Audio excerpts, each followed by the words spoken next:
Yalla, yalla, mic check, 1, 2. It's the 1, 2, 3, the 3, 2, 1. Throw the blunts in the air for the god Iron Lung. It's the true gods of the locker room back again from overseas. He's had all the spaghetti he can fill, and now he's on that no-carb, quick-cut diet. It's the man Chris Silvio and his boy Hacker Hamin for a totally awesome AEW review. Yalla, light the fuse. Yes, it is I, Chris Silvio, back in the house. I had a week in Europe, but here we are, the boys, the band, back together again, here for another. You know what? I just found out, MSG's the numbers guys here, but I just found out that we are the #1 wrestling podcast in Kazakhstan. Wow. So big news for us. Give us a round of applause for the boys. Excellent, excellent. I knew he was out doing some kayfabe Black Ops work for us, but I didn't know he was going to get us to the top of the charts in Kazakhstan that quickly. That's so right. We're getting over in Rio de Janeiro, Brazil, too. I think right now we're sitting at 2 or 3, behind that Pritchard guy and Conspiracy Horseman. Well, so at least some Rio's getting over because this one didn't go through the table the right way. Well, you're coming in hot. And then we haven't talked since you got whatever it is that you have. Yeah. You got back from Bahamas. What the fuck's going on with you? Yeah, Bahamas was cool. I mean, got to see Josh from 2CW, had a good break. It could have been a little warmer. Right when we got back, got kind of 1 day rest. The travel was all good. I felt good. Went up to Canada, to Bordertown, and saw Kong and Jay and beat the shit out of Joe Pimentel in that submission match. It was a good match. You know, you and I both pride ourselves really on not hurting anyone we're in the ring with. And this was Joe's ninth match. And, you know, he's probably 20 pounds lighter than you, 2 inches shorter, Sue. So, pretty lightweight guy, even though an MMA specialist, right? And going into the finish, the way I have to walk it through and break it down, I can't kind of do 7 deadly sins. So I have to break it down into small chapters for him as his 9th match. We're going from this to that, and he can follow it, and he does great. So we're going home in the finish and do this. He comes out, switches out of something, gets me in the crippler crossface. We do the fucking circle around the ring as I battle down to the mat, right? Gets me close. I grab the rope, fucking break it, pull him off. He comes through. I'm going to give him the hangman on the fucking top so he can sell away. I feed back in. Give him the goozle. Fucking, he throw the arm over the shoulder. He plants for the choke slam. Dude, I had him fucking 7.5 feet in the air. He went up like there's nothing in my hands. Comes down. I wait till I get to my waist to fucking let him go. And he still was sideways and whatnot. And he hit and fucking cracked his head a little bit. And I turn him over there. And right there's the sharpshooter for the finish. You know, in Canada, there's the fuck you, right? So I put on this really shitty sharpshooter. It was bad. And it didn't matter because you could hear the whole crowd on the fucking chokeslam go, oh. And yeah. And, you know, heals up strong. Later, I'm in a battle royal, get eliminated right in front of his crew, and his mom and all that shit was there. So easy payback. But he comes back through the curtain, and he's like, "How was it? I don't think I'm right, dude." I was like, I don't remember what happened at all. Yeah. I was like, oh fuck, sit him down. So I started doing the peripheral vision test, see if his eyes are butterflying and shit, you know, back and forth. And I send my referee Sideburns to go get fucking ice right away, put on the base of his skull, because, you know, that's the big mistake. A lot of guys will take that 5-hour drive home and their fucking skull is swelling up. And so right away, your brain. Yeah, sorry. Yeah, you're not your skull, your bones. Inside the skull, so it's pushing against the base of the skull. Right. Causing further damage. So, you know, it's about 3 or 4 minutes later, he instantly kind of snapped out of it, and he knew what I walked through the match, and he's like, yeah, I remember that, and I remember that, but, like, he got shake, rattle, and rolled, and before the show, he was training with this other kind of green kid, and Kong was coaching him, you know, because he doesn't get a ton of reps. He needs to be going up to Santino's. He needs to be going to Tyson Dukes's and working with those guys more, but you know, he was getting his reps in where he could. So he took 90 minutes of bumps before our fucking match. And then, you know, that's the one that got him, I think. And he's still just trepidatious where I remember I almost got my arm broken on a fucking Samoan drop or some shit like that. I wanted to get my arm back. You know what I mean? It's just your natural instinct to do that. So, but then 2 days after that at Planet Shitlist, I contracted the coronavirus and I've been fucked up ever since, bro. This is day 12. Do you literally have the coronavirus, or you just have some unidentified flu? Nah, it's just the flu that's been going around here. And I thought it was going around before I left for Benhama's back January 18th. So I thought, all right, we're going to get out of here and I might escape it. Yeah. I came back and and everybody who gets it in a round 1, a round 2. And I'm on this morning started my round 2. I thought I was out of the woods and it brought me right to my knees again. Yeah, it's been what, 2 or 3 weeks that you've been? Yeah, this is about day 12 or 13. I've been on that fucking Gatorade and saltine diet, man. The worst of the 3 days, 72 hours. I drank 6 Gatorades and had 8 saltine crackers. That's how fucked I was. So I was standing, like, I got done with the locker room 10:30. I kind of had to run off camera because I could feel it coming again, and the bathroom's not that close. So, but I'm standing in the shower, all the blazing hot water on me with goosebumps, and the bottom of my feet are cold. Well, if you need to run for a quick shot, I got your back today. I appreciate you. And every time I travel internationally, I get a little something. Like, you can hear me today, I'm a little bit like nasally, but I'm all right. No comparison to what you have.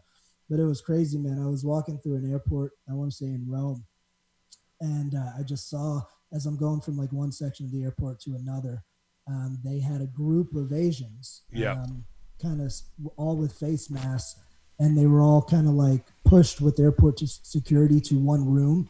So I was like wondering to myself, are these people trying to come in to Italy from China? Like, what the fuck's going on with them? And man, going to that international airport, I would say 80% of the people you saw had those fucking face mask gimmicks on. And, you know, I hate to like kind of be that kind of person. Like, I've never been to China. Like, I don't know much about, you know, China other than what I learned in school. But, you know, you see people from all different walks of life in these international airports.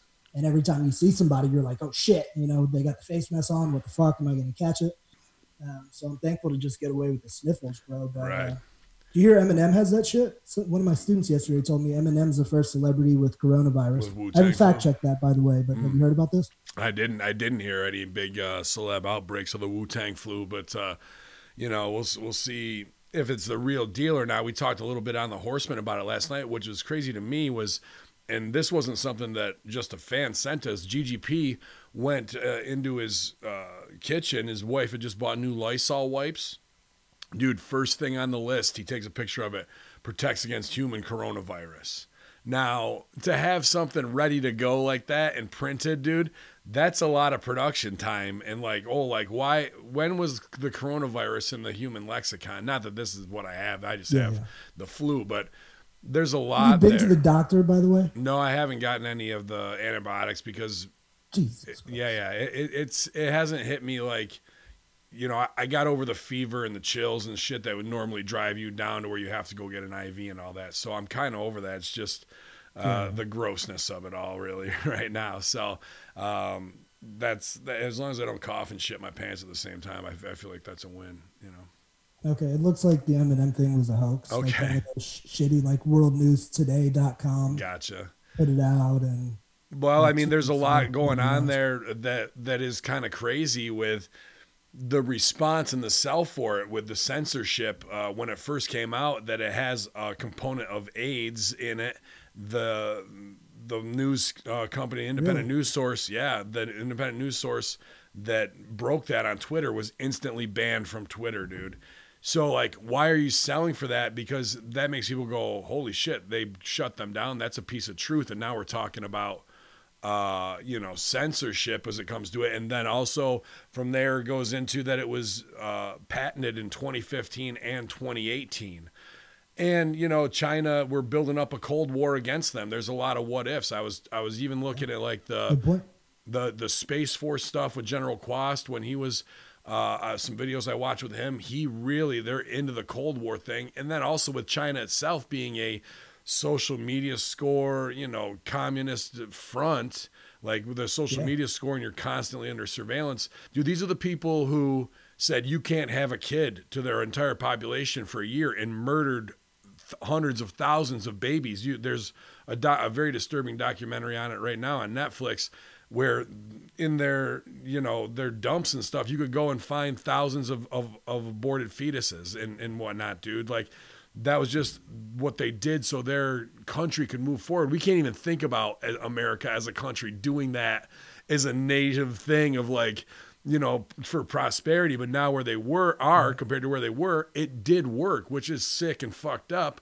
But if my point is, if they have plans and they're willing to do that, and they go, bro, we can't wait 40 years. We've got to fucking depopulize now because our plan to do this is that. You think that same cold-hearted fucking government won't release a fucking mass pandemic to wipe out 1.5 million, what is there, 2 billion people in China? What if they wanted to wipe out half a billion people, dude? And they're sitting on all the flu pharma stuff that they need because it's patented and whatnot. That same cold mentality to accomplish something is within their fucking sickness to do it. It's definitely possible. Like I remember hearing about the population control things and limiting the number of children and how they limit what you can view online, which is just fucking crazy to me as an American. Granted, we have the Patriot Act, but you know, it's crazy to me as an American to think people are going to limit what the fuck you can watch. But, well, they're taking it to where the Patriot Act, it's there to set up and do waterboarding of Ben Hamin. What the fuck do you know? Nothing. I'm just a fucking wrestler, you asshole. Right. Please don't make... talks a lot of shit. Yeah. Please don't make me watch any more of my own matches. Fucking, you know, whatever they're torching you with. But we had a clip not long ago. It's not on WhatsApp, but some similar chat app, right?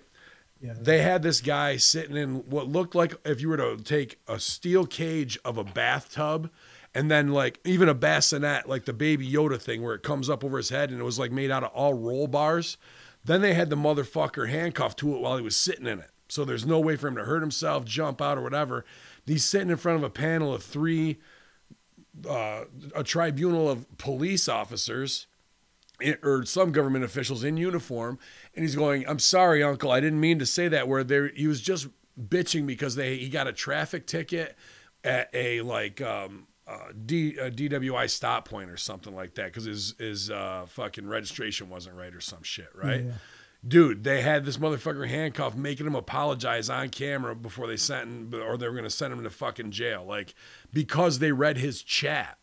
That's how invasive they fucking are, insane, bro. I think I saw you share something about that recently. It's nuts, bro. It's nuts. Fucking crazy. So, but dude, yeah, man. I'm just getting back from fucking Italy. Thankfully, I didn't contract any viruses. It was the most awesome weekend of wrestling ever out there. Cool. It was funny when I joined the team there. I kind of got brought on as a coach, but then I ended up kind of getting the lead producer role. They really had nobody to teach them pro wrestling. Like, bro, it used to be pretty big until like 2007 because they had WWE on TV and they would come and do tours. And at one time, Rikishi ran an indie there that was pretty successful. Okay. But after 2007, after the Benoit deal, they pulled wrestling from television in Italy completely. So the business died. All of the companies, with the exception of maybe one in Italy, are run as nonprofit businesses because there's no wrestling business at all in Italy. Like, most of the boys just do matches for experience. Nobody knows about selling tickets, promotion, angles, how to get people in the tent, right, how to keep them in the tent, all this shit. So I started working with this team roughly 2 years ago. And not to fucking toot my own horn. I taught them a lot of things. You've planted them. No, let's toot it. You've planted a lot of seeds in Europe. You've taken a lot of Rip Rogers' knowledge, a lot of Marty's knowledge, and really paid that forward to people who aren't able to escape to go follow their dream. You've planted a lot of seeds over there, man. So thank you, buddy. I appreciate that. So what we had over this past week, we did our international camp. We usually do 2 or 3 a year. This time, I think we had wrestlers from 7 countries join us. It was myself, my boy Joe Connors from NXT UK, Zach Knight, Paige's brother from the famous Knight family, hell of a wrestler. And we never hung out before other than when I worked for his dad's company a few years back, did some TV for them. Hell of a nice dude, Marty Jones. The camp went great. We had about 50 wrestlers there. Then we had our biggest draw for our TV taping on Sunday. It was packed. The people were fucking bananas. Crowd was rabid, and we culminated a year's worth of story that I'd written out for them, all culminated in that show Sunday. Everybody was happy. Everything went off without a hitch. So within a year, man, we've really taken huge strides with Italian wrestling, and I couldn't be prouder of my crew out there. Oh, man, that is awesome, especially when you can pay off long-term business because they got somebody there who knows how to do it right out of the gate. So you're not trying to fix a lot of mistakes of mark promoter mistakes right away. They can get it the right way. That's so awesome, man. What is the crowd biting on out there? What do they like? Comedy gimmicks? They like high flying? They like big muscles? What's going on? Simple. They like stories. Yeah. The most over things at work are stories. Because the matches are used to kind of be hodgepodges, like a move here, a move there, no real substance to what's happening. They like stories. They like good guy versus bad guy. They like to be able to follow the action. Some of my matches follow the action working an arm. Other of my matches follow the action with Hurricane Ranas and dives. But it's all told in a specific way. And it's like Rip. I tell them, if this is this person's move, you stay the fuck away from him. Right. He's my guy that's going to dive. That happens in match 7. Leave that for him. Don't do this until match 8. And it's been working, man. I showed them how to build the card from match 1 all the way to the main event. And they're learning a lot and kicking some ass. Nice, man. That's phenomenal, dude. That makes me super happy. You think I'm putting this out there? Al Barone is world champ this year over there. I think.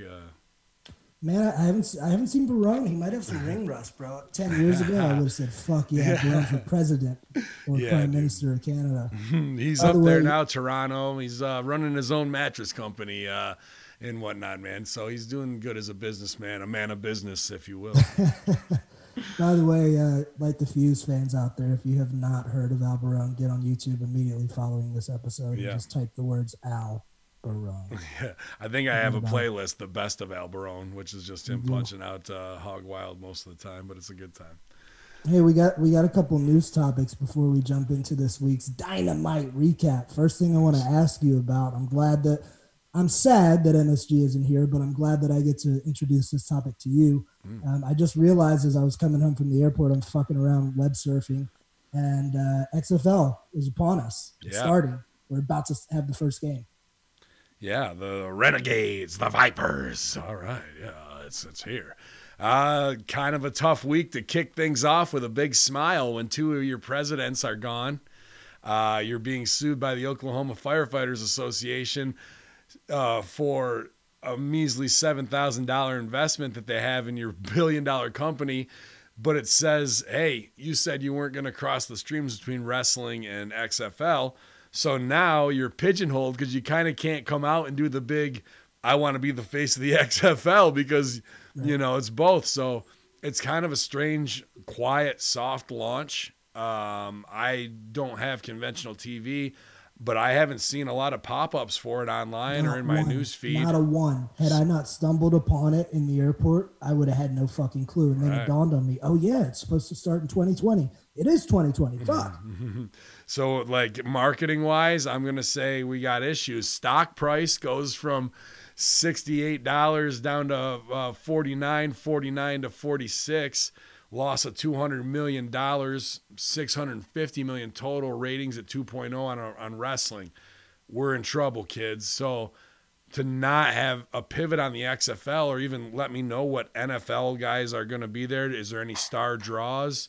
Not star draws, but a few quality players, and a lot of the coaches were successful players in the NFL. Don't ask me names. I don't follow football. I follow wrestling. Why was there not a build with Mojo Rawley and Pat McAfee from October till now, bro? They don't want to cross streams, bro. It's like me and you at a urinal. You stay in your lane, I stay in mine. That means they're trying to tap just into the football pool and not use their wrestling pool.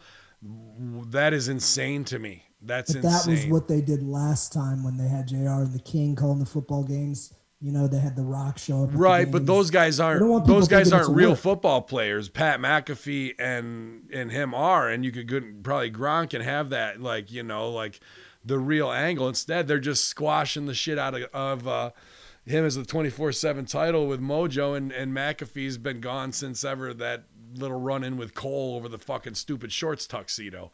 So,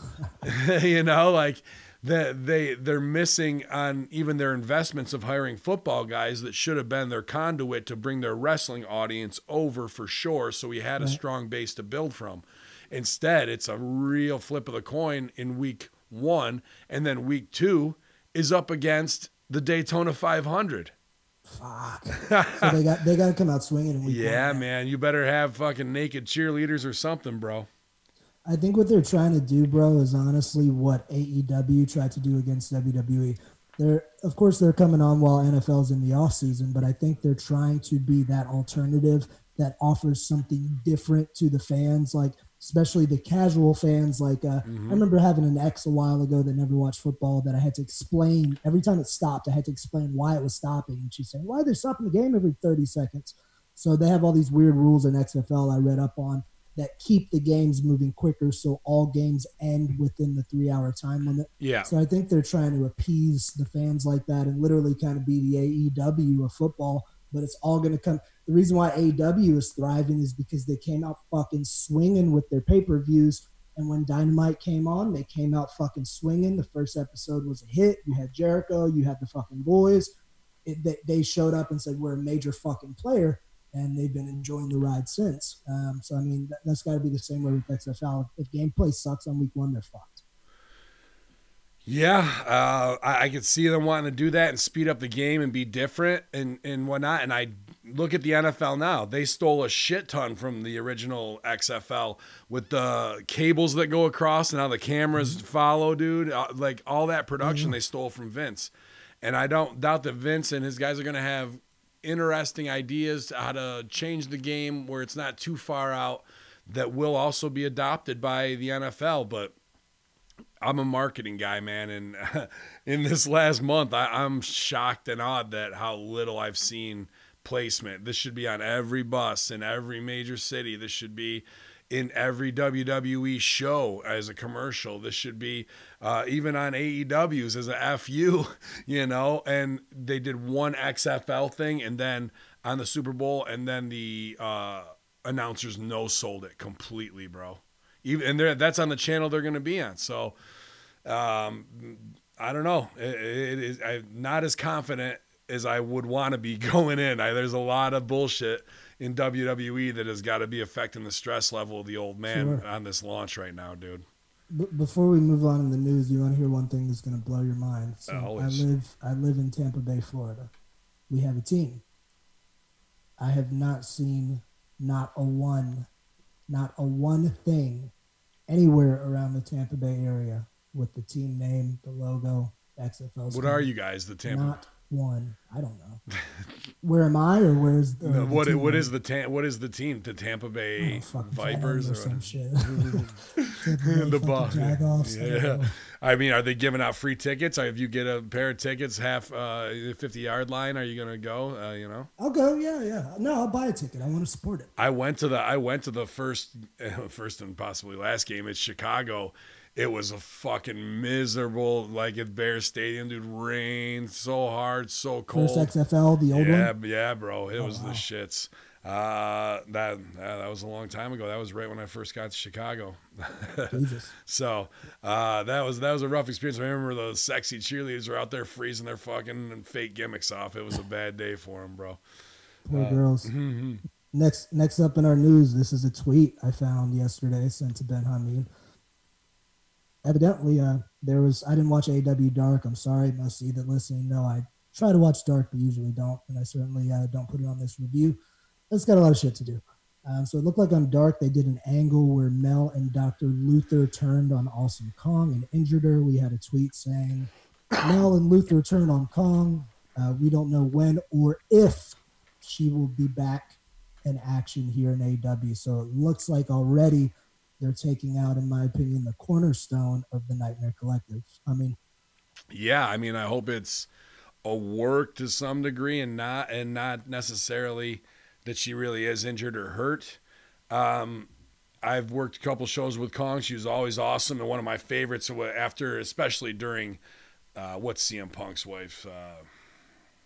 AJ Lee era. All I wanted was a big sister from the mall to come in and fucking mop the floor with them. Like got so tired of seeing 110-pound girls be the standard in wrestling. Then I go shopping with the wife and be like, that chick could eat her lunch any day of the week, you know. And Kong was that. I really liked her in the ring. But I got to talk in a bigger conspiracy. Maybe it's as simple as the injury and that's it. And I hope it is, you know. But then she's also a pretty big star now after Netflix and Glow. and maybe she's got issue with somebody back there. We've seen this locker room be kind of green. Maybe something's happening. I don't know anything. Or haven't heard anything. That could be a possibility. When she left WWE after getting signed, and she was pregnant right before she even made her debut, and then supposedly lost or had a miscarriage. It was pretty tragic, and then kind of went away, and then the Netflix thing came her way, and now she's in AEW. You know, it just seems like there's something doomed or damned on her exits that are strange to me. Like I said, that could just be me trying to piece together a conspiracy. Sure. This is one thing I wanted to ask you about, though, that isn't a conspiracy in that. And this is some pretty high-level locker room talk that fans aren't going to know about. And a guy I liked who came to OVW and we did a little something with until Rip was like, he's not a full-timer paying me. Fuck that. He ain't going to be in the main event. Is Abaddon, a.k.a. Big Daddy Yum Yum. Byron, Big Daddy Yum Yum. Man, he was great, Came man. out kind of fucked up, but I like Byron Wilcox. Yeah, yes. Byron Wilcox.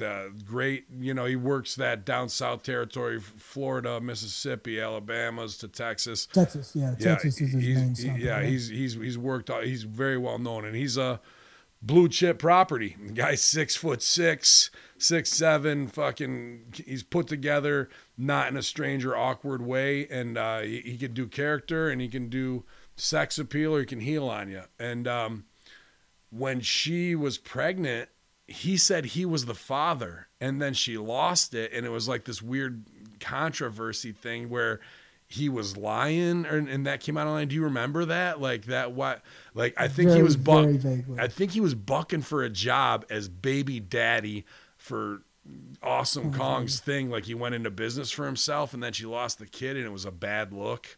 Like I don't know what that was about, dude. But again, here's just another little layer of weirdness on on that stuff. I don't know if you remember that or not, but that always was like an unsolved mystery to me. Hey, you remember that awesome, infamous match? I believe it was in E-Town that Abaddon, in his brief time with OVW, had with Hog Wild. I don't remember the match, but I would absolutely love to watch it right now. Dude. Okay, so now in hindsight and what I've been through, you know, I hate to laugh at it, but it was so funny. Mm-hmm. He knocked Hog a little loopy. Yeah. Early in the match. If you don't know who Hog Wild is, go on YouTube and type in DCW Hog Wild.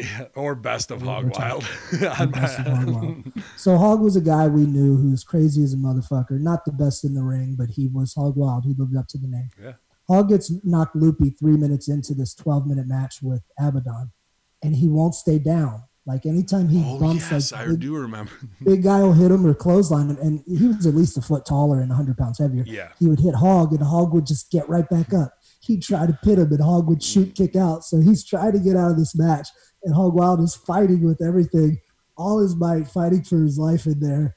And it turned to what should have been a 4-minute fucking match into 12 minutes. Just insanity. That was when Hog Wild had the back hawk. He had a mohawk that went right down into his back hair, all the way down his back like a razor flat back. Yeah, because he was like one of the most hairy-backed individuals we had on the roster. And who gave him that idea to have a back hawk? I know he didn't think of it. Me and Power, back hawk, all that shit. Dude, it was Hog Wild had to keep switching up like Dre Blitz. Like, you know, there was Patriotic, Hog Wild, there was Party Hog Wild. H Wheezy or whatever the fuck, you know, like there was Disco Dre Blitz and whatever else he wanted to be. Hog Wild, you guys. There's some good gifts there on some Hog Wild entrances, and he just got his ass handed to him by Al Barone most of the time in under 90 seconds, so he wouldn't show how rotten we were. But Abaddon's thing was we had him going against the big cat eventually, so we were trying to build him, but he would put the Alka-Seltzer in the guy's mouth and fucking make him foam at the mouth at the end. Or no, he put it in his mouth, and he would foam at the mouth and go crazy while he had the mandible claw on him. It's a cool touch. Yeah. We had to do my something. deal with the con, you always are going to take, you're a fucking conspiracy horseman, so you're always going to take this into the fucking stratosphere, which is why I love talking to you about this stuff. I'm thinking, I got 2 points of view on this. Say what you want about AEW, but they're very good at listening to the audience. And when there's a mistake that everybody in the community and their fans are complaining about, they usually make great efforts to try to fix it or improve it or acknowledge it. Brandi Rhodes is a great promo. She's a great character. Kong's a great character, but I think it was no secret that most people were not enjoying the Nightmare Collective. So it is possible that they are simply pivoting from something that the audience does not like, as opposed to doubling down on it, a la Vince with some of the angles that he's running to the ground. Maybe they're pivoting, or Kong's got some obligations she's going to do with fucking Netflix. She'll be back. She's going to feud with whomever. Maybe they put Chris Stad into the Nightmare Collective if they keep doing it. The money match I've been saying forever is going to be Statlander versus Kong, where we see that passing of the torch, because with who they have now, I think Statlander is the most credible, physically and imposing wise outside of Kong. But yeah, I'm saying she's either going to Netflix or they're pivoting because Nightmare Collective wasn't working. And as we get into the show review, we'll talk about how Brandi came out during Cody's segment last night to add a little bit of drama to it, and I loved it. But I turned around, I was sitting with my lady, and I turned around to her, and I just said, just imagine how much more this would have meant if we had never seen the Nightmare Collective. Never seen that. You're 100% right, bro. It would have been beautiful. You might have cried. Yeah. You might have cried watching that. Yeah, that's where they are, still young when it comes to booking long-term business and having a vision, and everybody is hungry to do something. Sure, we need somebody here. Yeah, I can do it. Well, let's look and make sure that's the best fit, and that's the best so we don't have to look kind of foolish. All right, we do look a little foolish, whatever. That's early growing pains, but we got that right, but still not the full payoff. I totally get what you're saying there, man. So with that said, the Elite and Company went hog wild last night in Huntsville, Alabama, the home of fellow podcaster Conrad Thompson, for another episode of AEW Dynamite. Did you see the guy right by the entrance who had the Conrad.com sign? No. Conrad had some asshole with a full sign that he had made up like at a professional sign place, and he's standing right by the ramp to do an ad for Conrad. Invest with Conrad.com. That's tremendous. MSG usually does the numbers rundown. He asked me to do them, so I'm going to pass them along. The most recent numbers I have were January 29th AEW Dynamite that did 828,000. Looks like it was down about 40K from the week before. Competition tonight would have been NXT, The Masked Singer, Tucker Carlson, and The Bachelor. AEW YouTube viewership was at 3,270,000. Looks like it was up from about 2,400,000 views the week prior, so they're moving up there. Most viewed on their YouTube was the number one, who is the new number one contender. Least viewed was Britt Baker defeats Priscilla Kelly. And the average ticket price for AEW at the Von Braun Arena was $68. Wow, so average ticket price $68. I was wondering that. So even round it to 70, if they're doing 4,000 draw on a show, you're talking $280,000 gate. What is the cost of running TV? One show. That's really what it is, right? When it comes down to it, you could add. So even if we said 280,000, let's round it up to 30,000 with merch and what have you, or another 20,000 to 300,000 a show that they might be clearing, because it got a little heated in the Hamin media discussion group last night with Josh Yanare, former owner of 2CW, and I believe Anthony El Magnifico, where they just got a little dick swinging competition because Magnifico was put over Hamin's Tarp Emporium, and Josh helped make 90% of the. Really, to me, AEW is 2CW with Jericho and Moxley. That's what it is. We've made everybody else on their roster or worked with them. Anybody who's worth a grain of salt, pretty much. So they went back and forth a little bit, but, Josh says there's 4,500 there tonight because he's getting the Stooge report probably in real time. But really, that upper deck all tarped off. They got the J set up, where you're only seeing the part of it, but they're really still showing a lot when they cut on the cameras to the other side of what isn't there. But at that number.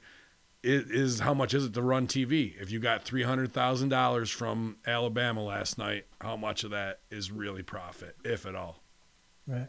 Hey, you remember a few years ago when there was a big deal because ROH got 5,000 fans to come to a show, I believe, during Mania weekend? Yeah. So that was one time, and everybody went crazy, like, holy shit, another promotion draw 5,000 people. So if you put it in that perspective, this was about 2 years ago. AEW is drawing about that consistently on a weekly basis. So considering the draws of pro wrestling in America over the last 15, 20 years, I believe it is an accomplishment. Obviously, it's not what they want, but we see the same thing with SmackDown. We'll get the Stooge pictures on Twitter where you'll see the roped off areas of SmackDowns. So it just seems like in general, outside of very special shows, the draw of wrestling isn't quite what it used to be. But which makes me say, why are we running 10,000 seat arenas and fooling ourselves?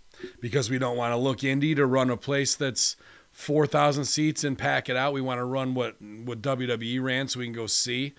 I think that's myopic and a little bit too ego driven when you could have it packed in there. And look, 2CW, fucking, I've been on shows with them 1,700, man. And that's not too far out where this could be as well, especially for AEW Dark or the second show that's coming. So I hope their houses go up, absolutely, and maybe they are making money on that $300,000 gate at the end of the day. Maybe it's only costing them $250 with all bills paid. I don't know. I don't know what their run sheet looks like. And I think they are trying to pivot in some places to smaller venues. I think that Dally's Place or whatever venue they ran a while ago was a bit smaller. So that would be, in my opinion and yours, clearly it would be smarter business to kind of run down smaller venues. The hooks of our show tonight were the ongoing story with Moxley and Jericho leading to their huge match at the next pay-per-view.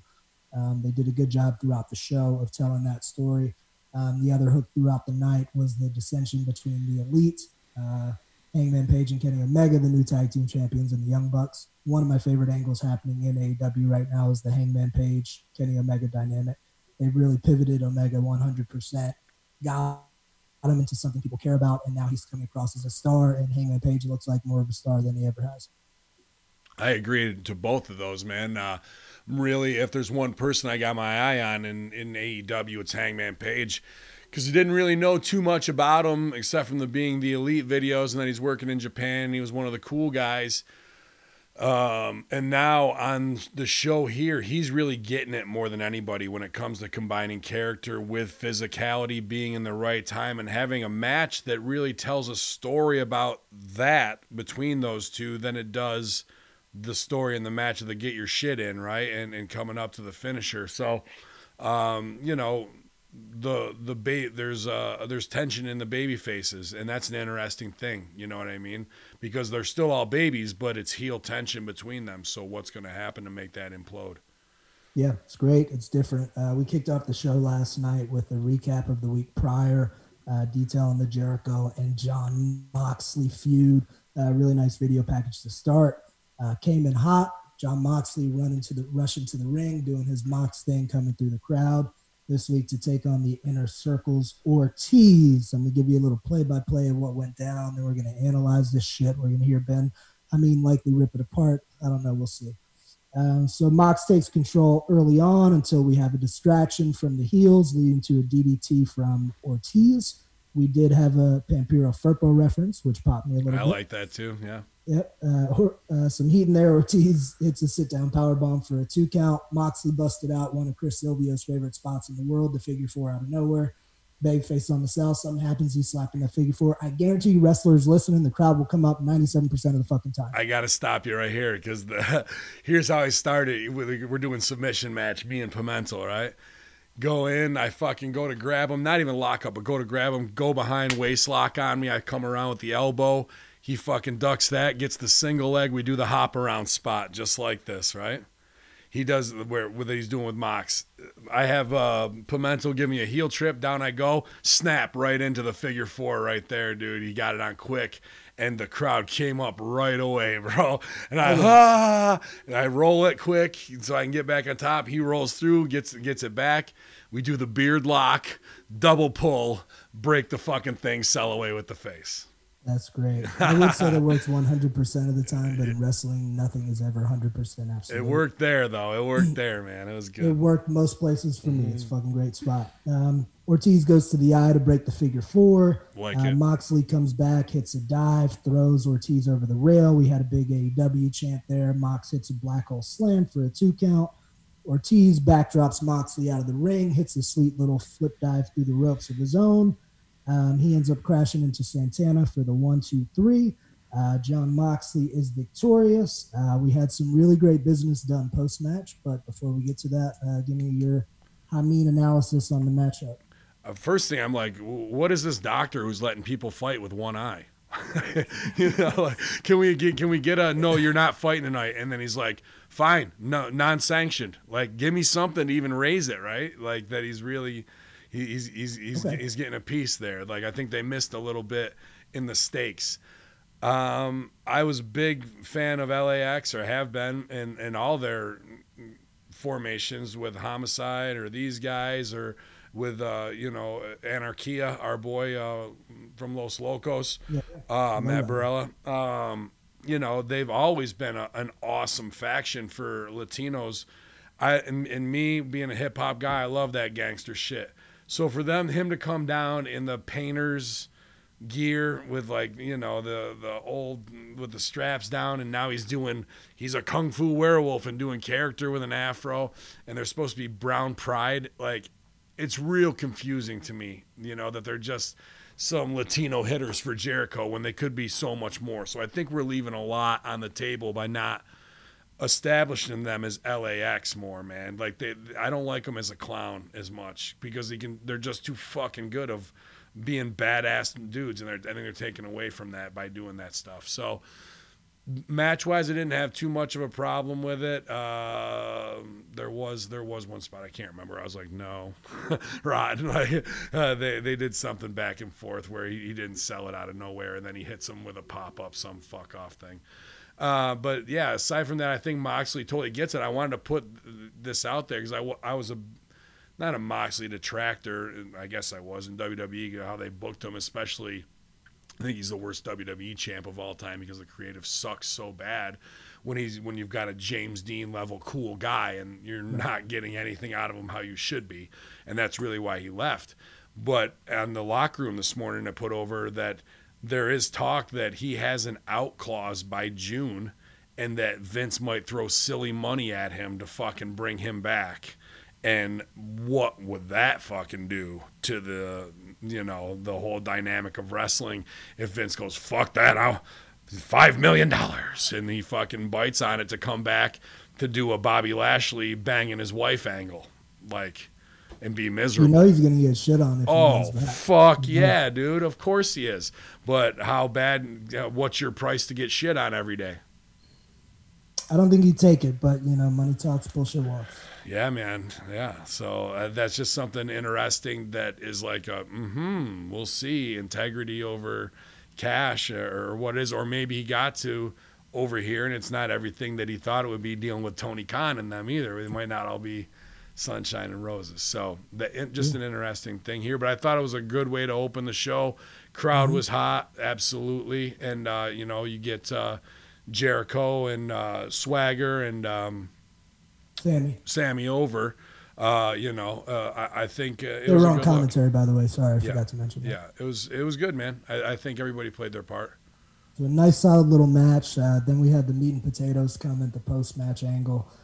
Following the match, he gets the 1-2-3. The heels jump in the ring. LAX starts kicking Moxley's ass to get their heat back.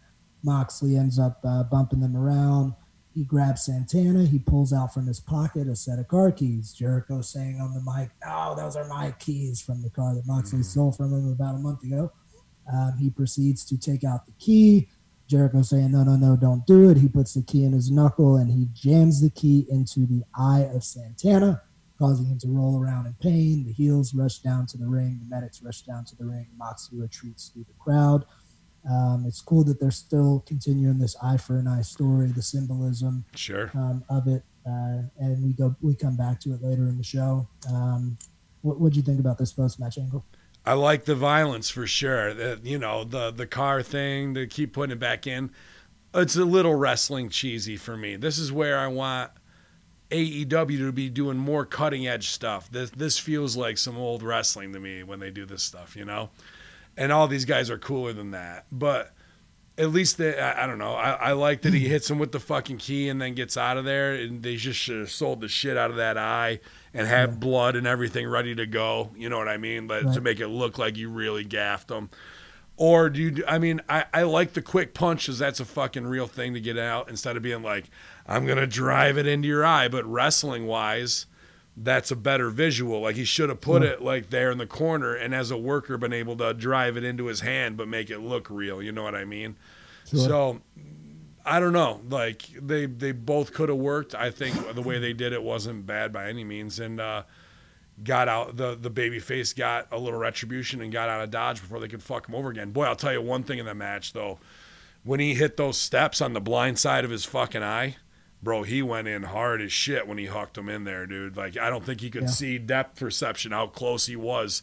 I think he thought he was about 2 or 3 inches farther out when his fucking head hit. He really went in. Yeah, well, wrestling with one eye fucking sucks. I'm sure. To your point about the storytelling, I can kind of see your point of view on that. What I like about it is that AEW is making every attempt to show continuity. That's something that it lacks a lot in the WWE product outside of NXT. Like, I remember a few months ago, I was watching Raw, and Liv Morgan came out. This was months ago. Liv Morgan came out and grabbed, I think she lost the match or something, but she grabbed the mic from the announcer's table and said something like, next week you're going to see the real me, or you're about to see who Liv Morgan really is. Then we didn't fucking see her. They just said, fuck that. We don't see her until 6 months later when she does the gay angle, the lesbian angle. Yep. And there was supposed to be some other sexual things because they did pre-tapes where she's in a bubble bath and all this shit. It all just dropped. I mean, we want to know. It happens all the time there. We want to know how much has EC3 lost on this condo. That was the last pre-tape we saw of him walking into a condo, putting his keys on there. And then there was a Lars Sullivan one too. Like, to me, EC3 is a property manager at a condominiums place. That's all I know of his character in WWE, bro. Like, pretty rugged right now. Pretty rugged. Right. So to AEW's credit, they're trying to keep continuity. Granted, I get that, and I get the Al Snow of like, you never know if somebody's tuning in for the first time, so you got to tell the story fully. But as a high-level watcher, even on Trailer Park Boys, to Sopranos, to whatever, if you are time invested, which an AEW fan base is, you don't have to spell it out for them. That's bad script writing. The fans would know the key that he pulls out is the key from that because they're invested in it. So to dumb it down, keep it simple, stupid, there's an argument for that. But I say play to the height of your intelligence. So when somebody, if you're sitting there with your buddies and the one buddy's green and he doesn't know, and the other two go, yeah, he's got the fucking car key, bro. And he hits him with it. And the other guy goes, why? What's that important? He goes, 5 weeks ago, dude, when you weren't here, he fucking stole his whip from him, $750,000 car. Instead of spelling it all out for fucking little kids. I think that's not what they need to be doing, man. Right. Or they could even got the JR, like doing it just like you said, they could even got the JR soundbite after it happened to anybody that might not have seen. Oh my God, that's the key that he stole from Jericho 3 weeks ago. Them putting it over makes it like middle school acting. Remember, and I stole your car key from you, the $750,000 car that was like, okay, now we're plotty. We're out of the scene. It's not as real anymore. There you go. We moved on to match 2 of the night, SCU versus Best Friends with Orange Cassidy. SCU rebounded from getting booed out of the building last week for wearing Lakers jerseys in Cleveland, which I still can't believe that happened, that they were that insensitive of a human being's death. They would boo you, but fucking not me. Fuck gully. that was over with me, bro. Cleveland's gully. He had Best Friends with Orange Cassidy. Before we break down the match, I want to talk a little bit about Orange Cassidy. I'm not quite sure what his role is in all this. I'm not quite certain why he's with Best Friends. Maybe you would know a little bit. I don't know if they're really friends in real life. I don't know the men personally. But it kind of seems to me like best friends. These two are the best friends. And then they have this babyface manager who's funny. And you can do so many skits and things like that. but me just watching him, kind of asking myself, why is he there? What is his purpose of being with them? Why don't we see him wrestling? Why don't we see him doing other stuff? What do you think about Orange Cassidy's position as, I guess, the last? He's Lumpy Magoo as a manager. He only needs one spot, because you say, how do you use him? You can't use him as a wrestler. He might do one dive, the hands in the pockets thing. So maybe you can figure out a couple things. He's going to get over in his entrance. He's a merch seller with those thumb things. So that's all you need to do. Is if he's the ultimate slacker, I always say you got to turn those characters up to 11, right? Slacking and being silent is his thing, and it's turned up that much more. And I don't need him to be a wrestler. The fact that he wore their gear and he's just like a valet is plenty now, because when they were all down on the cell, they had the big spots. I wasn't expecting him to come over and get his shit in, and then he lays down on the cell with everybody. That was great. Perfect. That is DCW WrestleCrap 101. He got over more than anybody else in that match, doing nothing. Us waiting for an innovative comedy spot. That's all he has to do. And I could sit there all day and with Power and you, whoever, and come up with 1,000 of those. That would be phenomenal, because I love little challenges like that to fit something in wrestling where you start playing out the game more and more and more, whether it's they pull out a ladder and he was laying under the ring the whole time. I love all that, to be honest with you. You know, I'd be the first one to shit on something that I thought was like, but they're playing it to the height of his character's intelligence, and I'm enjoying that. So I wouldn't fuck with it. I get the best friends are Chucky T and what's his name? Sorry, Trent Beretta. I'm more of a fan of Trent Beretta's in-ring style. I've worked a lot of shows with both of them. Chuck can get a little manic. I've seen him, take things a little too seriously, but I'm glad they got a shot. When in this match, and I'm sure you'll break it down, I thought when he got the stinger, when Trent got the stinger, you could see he was fucked up, that he was going out, that was going to be the time for Colin Delaney to come in to be the new part of the Friends. So in the Northeast, there's this little trend of, like, especially out of SJW Rochester, where it's cutesy wrestling, where the Bucks used to do it too. They used to come out to Mbop and that shit, right? Where it's and Colin Delaney will come out to, like, all kinds of, like, little pop girl songs that he's into. And Omega's kind of that too. So it's this softer little play type wrestling of crazy high spot video game stuff. But Colin does it very well, and he's boys with both of them. When we just worked that UPW show, he worked Trent, and they tore it down. I think that was kind of like his little get ready for the tryout. And now Colin was on Dark, and he was with them, and I think he's going to fit into that clique of these, I don't want to call them this, but they're kind of like man boys. You know what I mean? Yeah, I hear you. They're trying to hold on to this little youth pop culture thing, even though they're grown-ass men, and it's a cutesy little thing like that. So if they can get their spot out of it and they have their camera fucking thing, that's the other thing. Stop going from out to in on the hug spot for a GIF that you're going to put in reverse. Know when the fucking thing is coming, give them the Iggy, and go to the floor cam so you can pull the hard cam all the way back, so when they hug, you can zoom in. Because the only reason they're doing the zoom out is to do it is to reverse the film so they can get it for a fucking GIF. It's just like, that's a bad production thing, where I get why you're trying to do it. You did it enough. Now do it the opposite way and do it right every time, and it'll be better for TV. So yeah, definitely a different take on it. And, I really like Trent a lot. I think you can do a lot with him. And I like the Best Friends tag team. Mm-hmm. Orange Cassidy is entertaining as hell. They just have not yet sold themselves to me as a package. So to me, I've seen him in the Northeast a lot, not with Orange, but like the other thing. So I'm kind of used to it, I guess. Okay. So it remains to be seen. For the match itself, started out with some really good tech, chain wrestling. I think SEU does a phenomenal job. They're the team that's bringing traditional tag team wrestling into AEW. Then they're integrating some of those high spots using Scorpio Sky's athleticism. So we saw a lot of that. We had some good chain to start out with. Technical wrestling, they picked up the pace. JR drops a Too Cold Scorpio line in there. JR had another flub. Did you catch that? Yeah. And then he goes, I'm not that senile yet. Well, apparently you are. Because in JR with that and many of others that week to week is my favorite part of the show. And even I think Lawler's trying to outdo him because on Raw he called Hector Garza Jr. He called he called him Andy Garcia.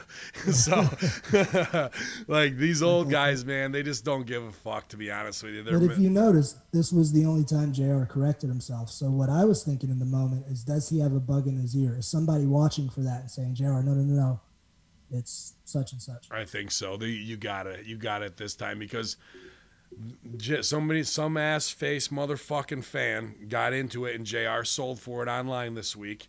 JR, a guy who's Americana in our lexicon, a guy who's lost his wife, you know he has an infinite sadness, and you still got to be a cock-sucking mark and go at him on Twitter to get your shit in. He sold for it. They're saying, the guy's like, JR, they got to go. It's just bad for business. I hate to say it, the guy might be right in his point, but JR goes on his fucking terms. You're nobody to fucking say that to go at him like that, man, after the decades of entertainment he's provided for fucking wrestling fans. So go ahead. Exactly. It's like telling Mick Jagger to step off stage. Right. So that the fact that he might make a flub, I embrace that now in the later years. I love it as much as how Russo fucking botches words. Russo is terrible with pronunciations and spellings, and it fucking makes me laugh every time. There are no mistakes. It's a gift, especially if you turn it into something, to make them look in that divide, and they did. And hopefully somebody is in his ear to be a little bit of a fail-safe for him, because like you said, if they're listening to their fans, then that means we got to protect JR because he does a phenomenal job. And if he flubs it, we'll make a little joke out of it and save it. And that's all we need to fucking do. Yep. Right back on track. After the Too Cold Scorpio incident, the match gets going, picking up the pace. We got a really cool little dive spot where everyone ends up on the floor. Probably Hamin's favorite spot of the match.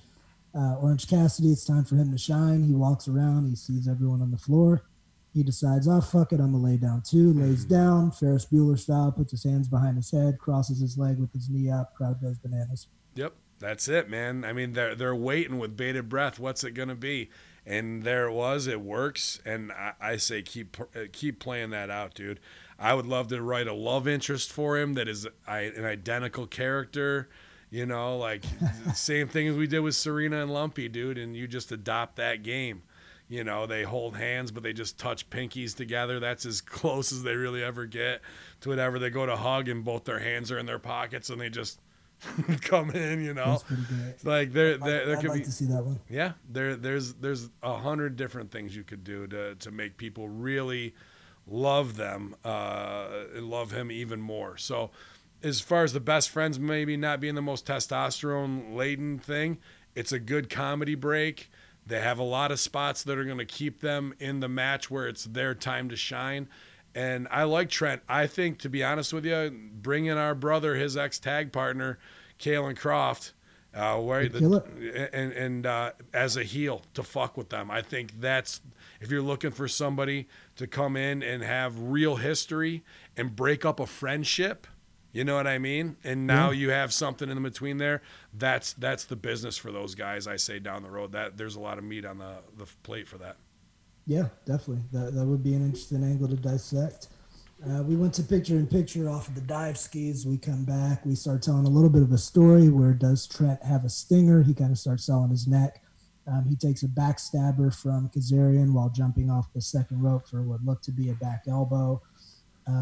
Chuck Taylor, what I liked about this match, one of my favorite parts, he did the backstabber. SCU ran wild for a little bit, but then Chucky T did the old Rock and Roll Express Midnight Express spot where you throw your partner to the turnbuckle and you put your body. They throw your partner to the turnbuckle and their partner throws their body over the top turnbuckle, so their partner hits them and not the hard turnbuckle. This is an old school NWA spot that I fucking love. I used to do at OVW sometime. So it popped me that Chucky T brought that back. Did you catch that one? I missed it, to be honest with you. I actually do want to go back and watch for that, because I do like when they bring something out that no one's seen for a long, long time. In fact, that's what I do, how my matches get over, because nobody's breaking out inverted atomic drops and shit that you haven't seen since '86, right? Yeah. So I love if especially new school guys can take something from that era, put it back in. Good on them, dude. So we use that to get Best Friends back on top.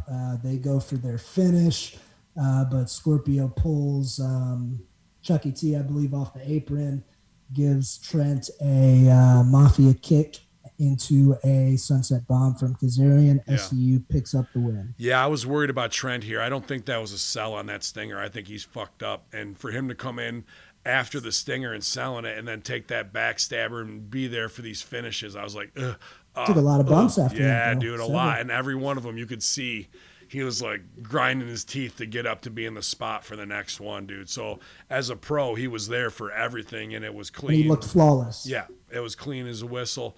But I am worried about bump cards with these guys, bro. And that's why I hope they tie Colin in real quick, because if he is fucked up, that'll give Colin a chance to shine and tell the story of that clique as well.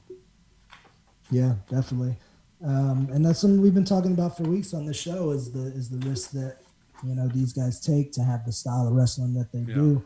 I'm a big Kazarian guy. I think I'm glad as long as he's been around that he's getting his due here like he has in Impact. But I like when they put over Killer Kowalski trained and Scorpio Sky really did steal that spotlight in the tag tournament there. JR put that over, and he's been on a hell of a hot run ever since. So a lot of good commentary putting over how I feel about those guys in that, because I don't really give a shit about Southern California or fucking trying to put that over with the band and all that fucking shit. Yeah. Like that don't do nothing for me, bro.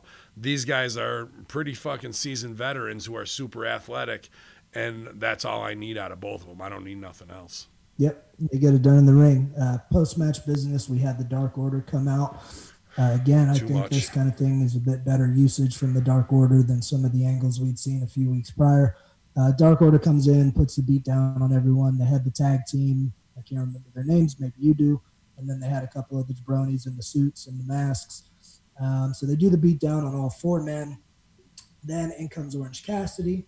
They offer him a mask and have him do the deal with his pockets, and Orange Cassidy gets crushed. The one thing I absolutely hated about this is you just had the Dark Order lay waste to four men, and when Orange Cassidy came in, all 5 or 6 heels back up to the other side of the ring to Orange Cassidy, who is by no means a threatening figure. Why the fuck they did that, I have no idea, especially considering what we saw after that. Yeah, pretty indie right here. To me, man, I mean, I worked a lot of shows with Super Smash Brothers, nice guys, but this shit does not work for me at all. I would scrap this whole Dark Order thing.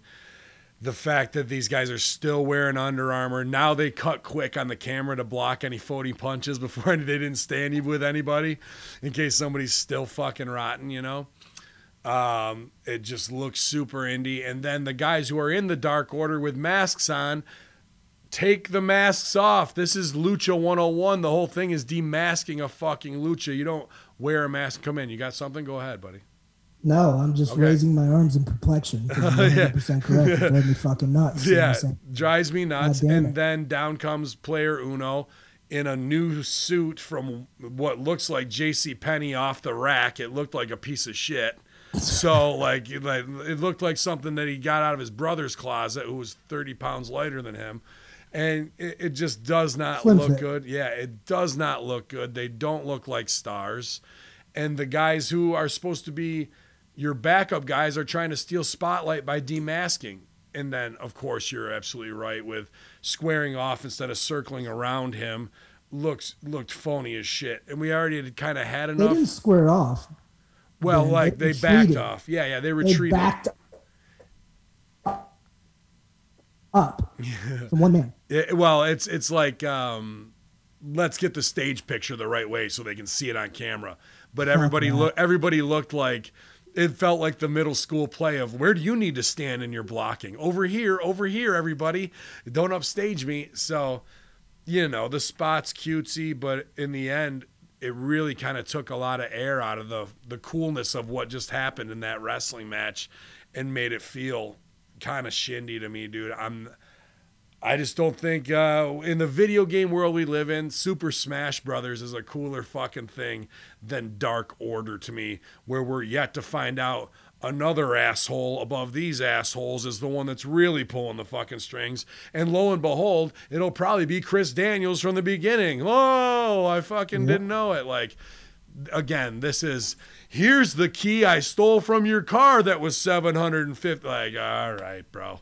Play to the height of our intelligence, which means you got to have high-level writers being able to fucking write bigger things in. What's far better are their propaganda pre-made pieces for the internet that feel like the Church of Scientology thing, where it's them on masks and whatnot. You know what I mean? I've liked those. Me I thought too. Those have been well done. Me too, 100%. Everything in the ring that they've done just looks not good, dude. Yeah. So Orange Cassidy gets beaten down after refusing the mask from the Dark Order. Out comes Christopher Daniels.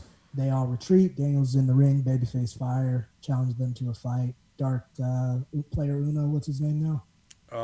Evil Uno. Evil Uno. He directs everybody to go backstage. The heels exit the ring.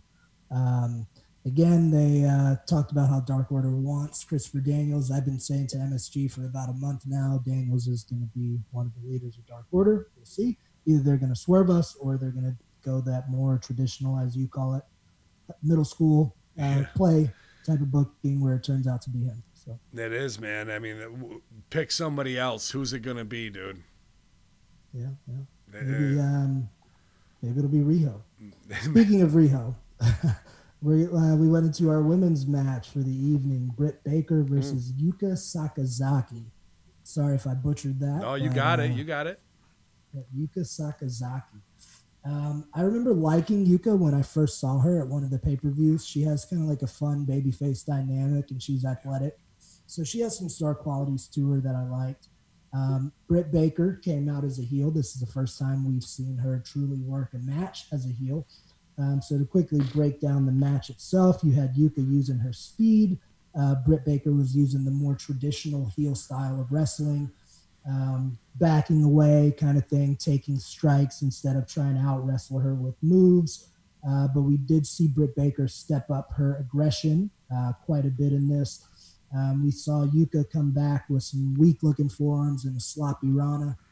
I couldn't tell who that was on. Yeah, she got the body. Later. She didn't get the legs up over. It was more of a body scissors and try and sell. But luckily, they're both pretty low to the ground, so that's not as bad of a spot, I guess, you know.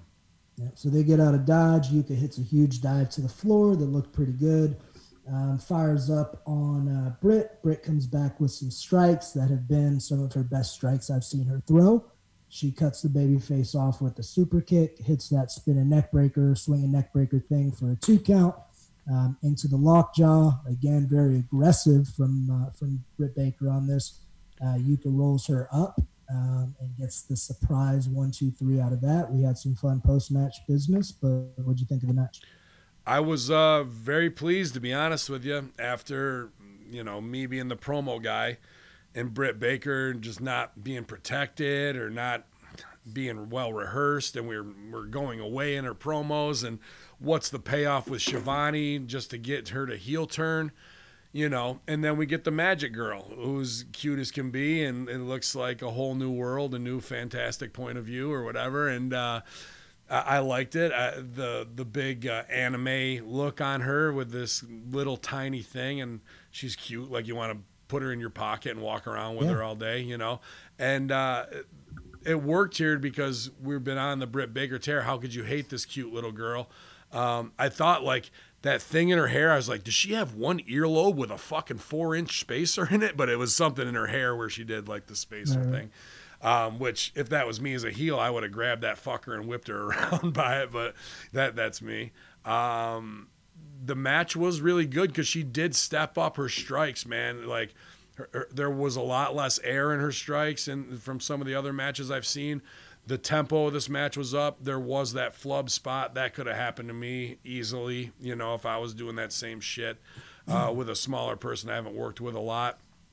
And the post match with the fucking curb stomp on the bottom cable, man, where her teeth gets busted out. phenomenal business. Well, you want to say, how are you going to turn her into Isaac Yankem without being a fucking complete rib? And she's a dentist and you want to get it out. Dude, she starts stomping people like that and teeth come out. You know what I mean? That told an awesome tale with color, and whatever they used as the gimmick teeth were enough believability to sell me. She's probably got a whole drawer of like fake porcelain teeth that she could bring, you know what I mean? And that's an easy fucking thing. Not every match, but you go for it until you finally get it on somebody again that is a long-term heel for it, until she eventually has to get her teeth busted out, right? That's got to be the payback. There is no bigger fuck you to a dentist than busting out their teeth. So I kind of like the road we're headed down here after being very like, ugh, this is someone who's not ready for TV. This week, everything in this was pretty TV ready. I've been very critical. Our listeners to the show have known. I've been very critical over the past few weeks on Britt Baker and the heel turn out of nowhere that wasn't explained. Yesterday made me move past that. Yep. Traditionally, when you have a turn, you have a reason. Like think of Jannetty, Michaels turning on Jannetty in the barbershop. He then explained why. The heel always explains why they're going the direction they did. We never got that from Britt, but last night we had the most solid Britt Baker performance I've ever seen on AEW. She did not look out of place. She was aggressive. Her shit was tight. So where Britt Baker lacks is a lot of that in-ring experience. So as a babyface, she was trying to do all these fancy transitions into a bunch of offensive moves that she doesn't do very well. Right. As a heel, she doesn't have to do that. Nope. She has her move and her finish and strikes. So she was a million times more believable throwing some snug strikes and doing one or two moves that she does well, instead of trying to keep up with the fucking Kenny Omegas of the world that you're not going to be in 3 years wrestling once a week. Nope. So very good usage of Britt Baker. I loved it. I agree. The stuff looked a lot tighter. There was even a couple of upskirt camera shots where some shit was looking pretty tight. So I was with it, man. Sex appeal and violence. I can't get enough of it. And when it's done right. And I also, you know, even though I can beat everyone in Japan, and I'm really not too big into Japanese wrestling a ton. This cute little girl got over as a babyface on her entrance with me, and I was with it, and that made you're only as good of a heel as you are off of that baby. So she did her job damn good to help get us past the point of frustration with Britt Baker, and Britt Baker stepped up when she really needed to this week, because another lackluster performance would have really had the fucking peanut gallery talking. And she lost, and the loss did business. Didn't hurt her a bit. Nope, you know? Because it made her heat that much more important afterwards. Yep. So great usage of Britt Baker. As we go to our next segment, I want to run this by you. I was speaking with one of my students the other day. We were doing some tape review, and I was showing him a few matches and critiquing some of his matches. And then we ended up watching Raw. And we saw that great segment with Rhea Ripley and Charlotte Flair. Then we saw a solid match with Natty and Asuka, I believe. Yeah, Natty worked her ass off of that. Yeah. And my student turns to me and he says, wow, WWE really has the best women's wrestlers in the world, don't they? And I said, yes. Well, actually, we've been talking about this on our podcast. The thing about the AEW women's division, and I want to get your viewpoint on this, they have received a lot of criticism. But the way I look at it is that WWE, on both the main roster and NXT, their women's brand is so strong with arguably the best talent in the world, with AEW pulling from the indies and a lot of inexperienced people from the indies. How do you compete with that outside of bringing in veterans that are ready for TV or maybe some huge star from somewhere? So, I mean, it's going to be tough. I've been saying it for a few weeks, no matter what they do, because this other thing is so fucking tight. I don't know how they're going to contend. I think the rest of the AEW show can, contend production-wise to an extent and exciting-wise as a wrestling show. But what do you think about that analogy between the WWE Women's Division being so good you can't match it? Well, they are, developmentally trained from the ground up and second generationers and the pick of the indies, whether you're going Becky Lynch or you're going UFC for star power with Baszler and Rousey, or you're going Flair and right down the line, right? My buddy Mercedes Martinez Yeah. just made her TV debut this week. Absolutely.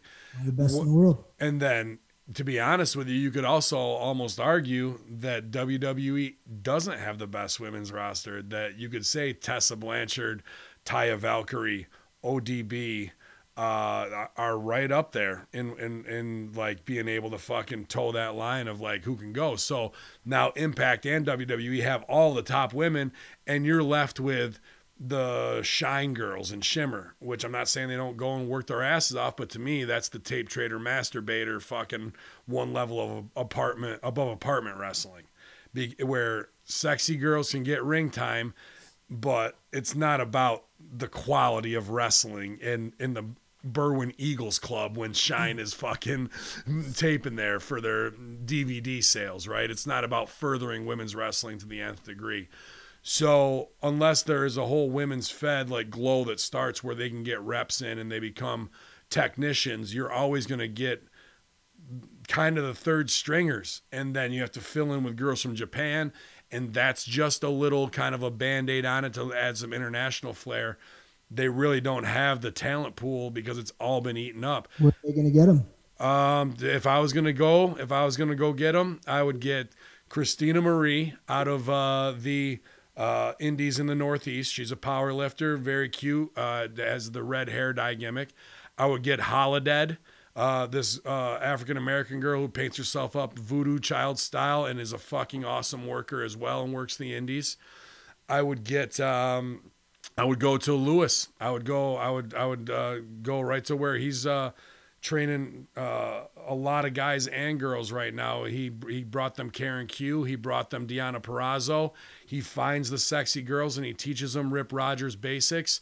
And Rip Rogers basics could be enough to outshine most of the girls that they got on their roster now. Because I'm getting real close, and this is going to be pretty controversial, dude.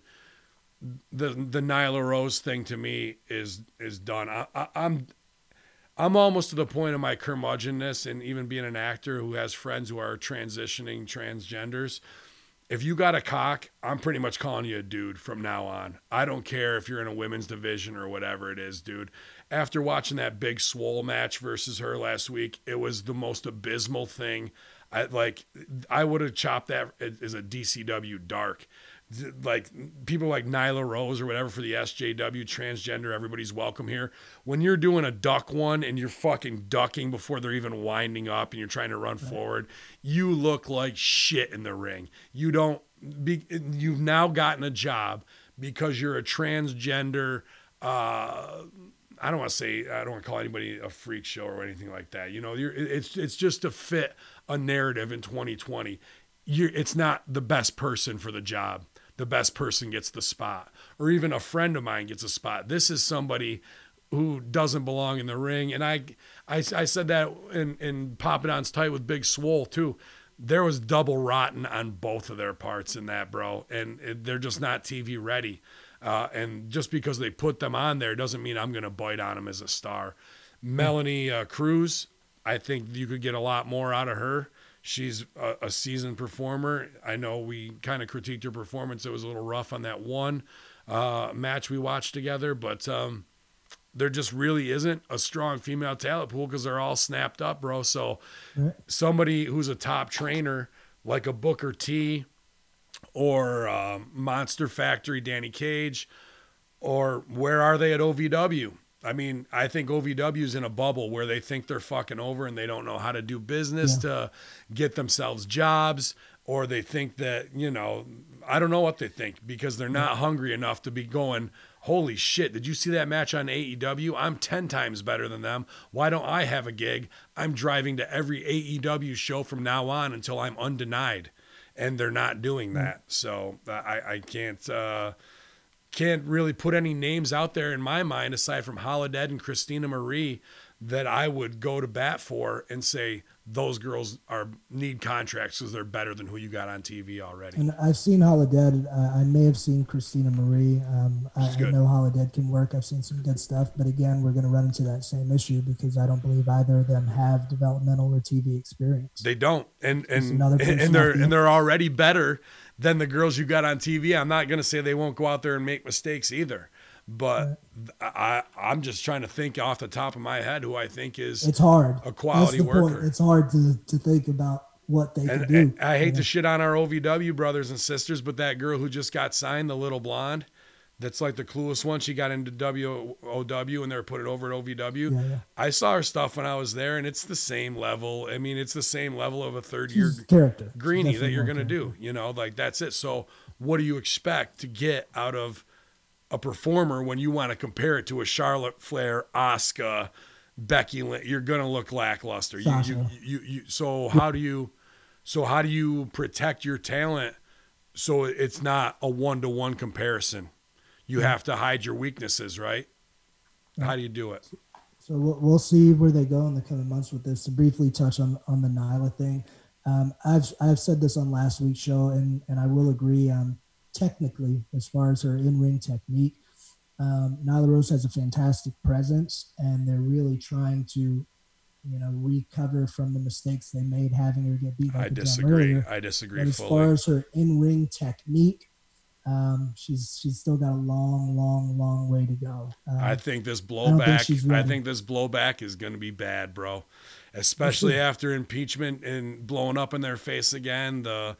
The liberals taking another L and trying to push agenda. It's going to be a tough thing to sell here pretty quick, bro. Especially. I don't care though. Like as far as like how she wants to identify herself, post-op, pre-op, whatever. I can give a fuck what it is. I just want her wrestling to be good. So if she ain't up to par yet, I think she needs to get somewhere where she can get a little bit more training, get some more reps, and then come back and be the monster for whatever the fuck division they put her in. Yeah, I think I don't have any problem with it, with her personally, him or what have you. It's the agenda push over the quality. And when people are getting hurt or things are sloppy, or even in a pre-tape where you're supposed to choke slam the little Japanese girl through the table and we can't get that done the right way.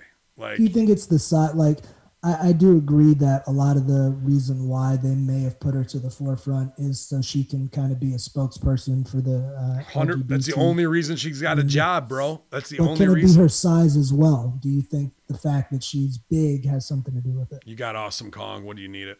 You do have Awesome Kong. All right, so we had the match that everyone's been waiting for on AEW Dynamite was the 8-man tag. We saw the Butcher and the Blade with Bunny and the Lucha Brothers versus the Bucks. And Hangman and Omega, the Elite out. They came out to the Elite theme song, which I wasn't a fan of. It doesn't play as well for an entrance as it does on the YouTube series. That was a little weird. What'd you think of that? Yeah, the songs that they make with their dad, like all that just always reminds me of like Born Again Christians, like that Christian rock, you know what I mean? I'm glad they want their dad to shine and be the music guy so they don't have to pay for rights or anything, but a lot of that stuff again comes off as like not as cool as it could be. You know what I mean? So we had Hangman coming out first with the rest of the Elite being behind him. Omega and the Bucks are doing their posing in the entranceway as Hangman's just making a beeline towards the ring. Again, subtly telling that story of him trying to distance himself, one of the best angles they have going. Yeah. What I did like is that the Elite had a really good babyface feel to them throughout the entire match. This much like the Britt Baker getting us past like the bad taste in our mouth in the promos. This did that as well. This reestablished the Bucks, Omega, and Paige as the cool guys to me. Right. They were beloved. Yes. Yep. They all seem very cool. Yep. We had Paige and Parks start out the match. We had a little bit of chop battle. I just want to say this because I don't think that he's being booked like this, but I want to say Pepper Parks is fucking smooth as silk. The Blade is the fucking man. And I think he could do a lot more for them. Going back to the match. We have Parks selling for, I'm going to stop calling him Parks. The Blade selling around for all the baby You call faces. him Parks, I call him Pepper. the Blade. Saw it around for all the baby faces. Then the Butcher comes in and gets bumped. Then we have a triple pescado to the floor on the Butcher, the Blade, and onto Rey Fenix.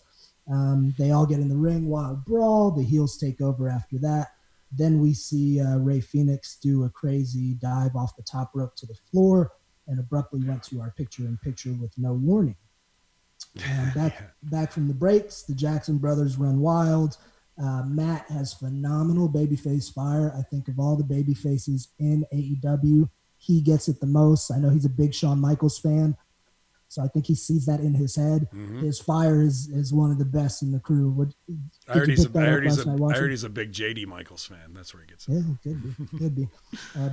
Big fire from Matt. Great in the babyface role. Heels work over Kenny Omega for a while. Hot crowd throughout the night, but really, really hot in this match.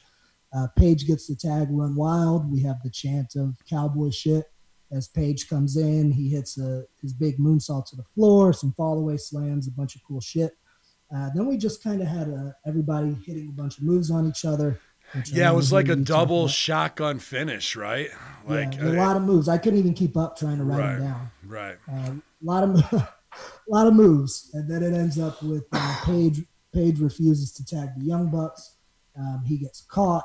The Lucha Brothers hit them with his finish, and we get the Lucha Brothers and the Butcher and Blade over for the win. Last thing I want to say on this analysis is, can the Butcher and the Blade fucking win ever, please? Go ahead. Yeah, they could definitely use some W in their column, but JR was putting them over as a more cohesive tag team than just some hitmen.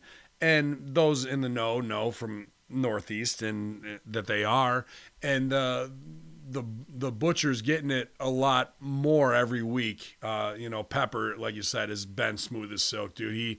He reminds me so much of Cesaro in the way he works and looks and just has the natural ability and whatnot.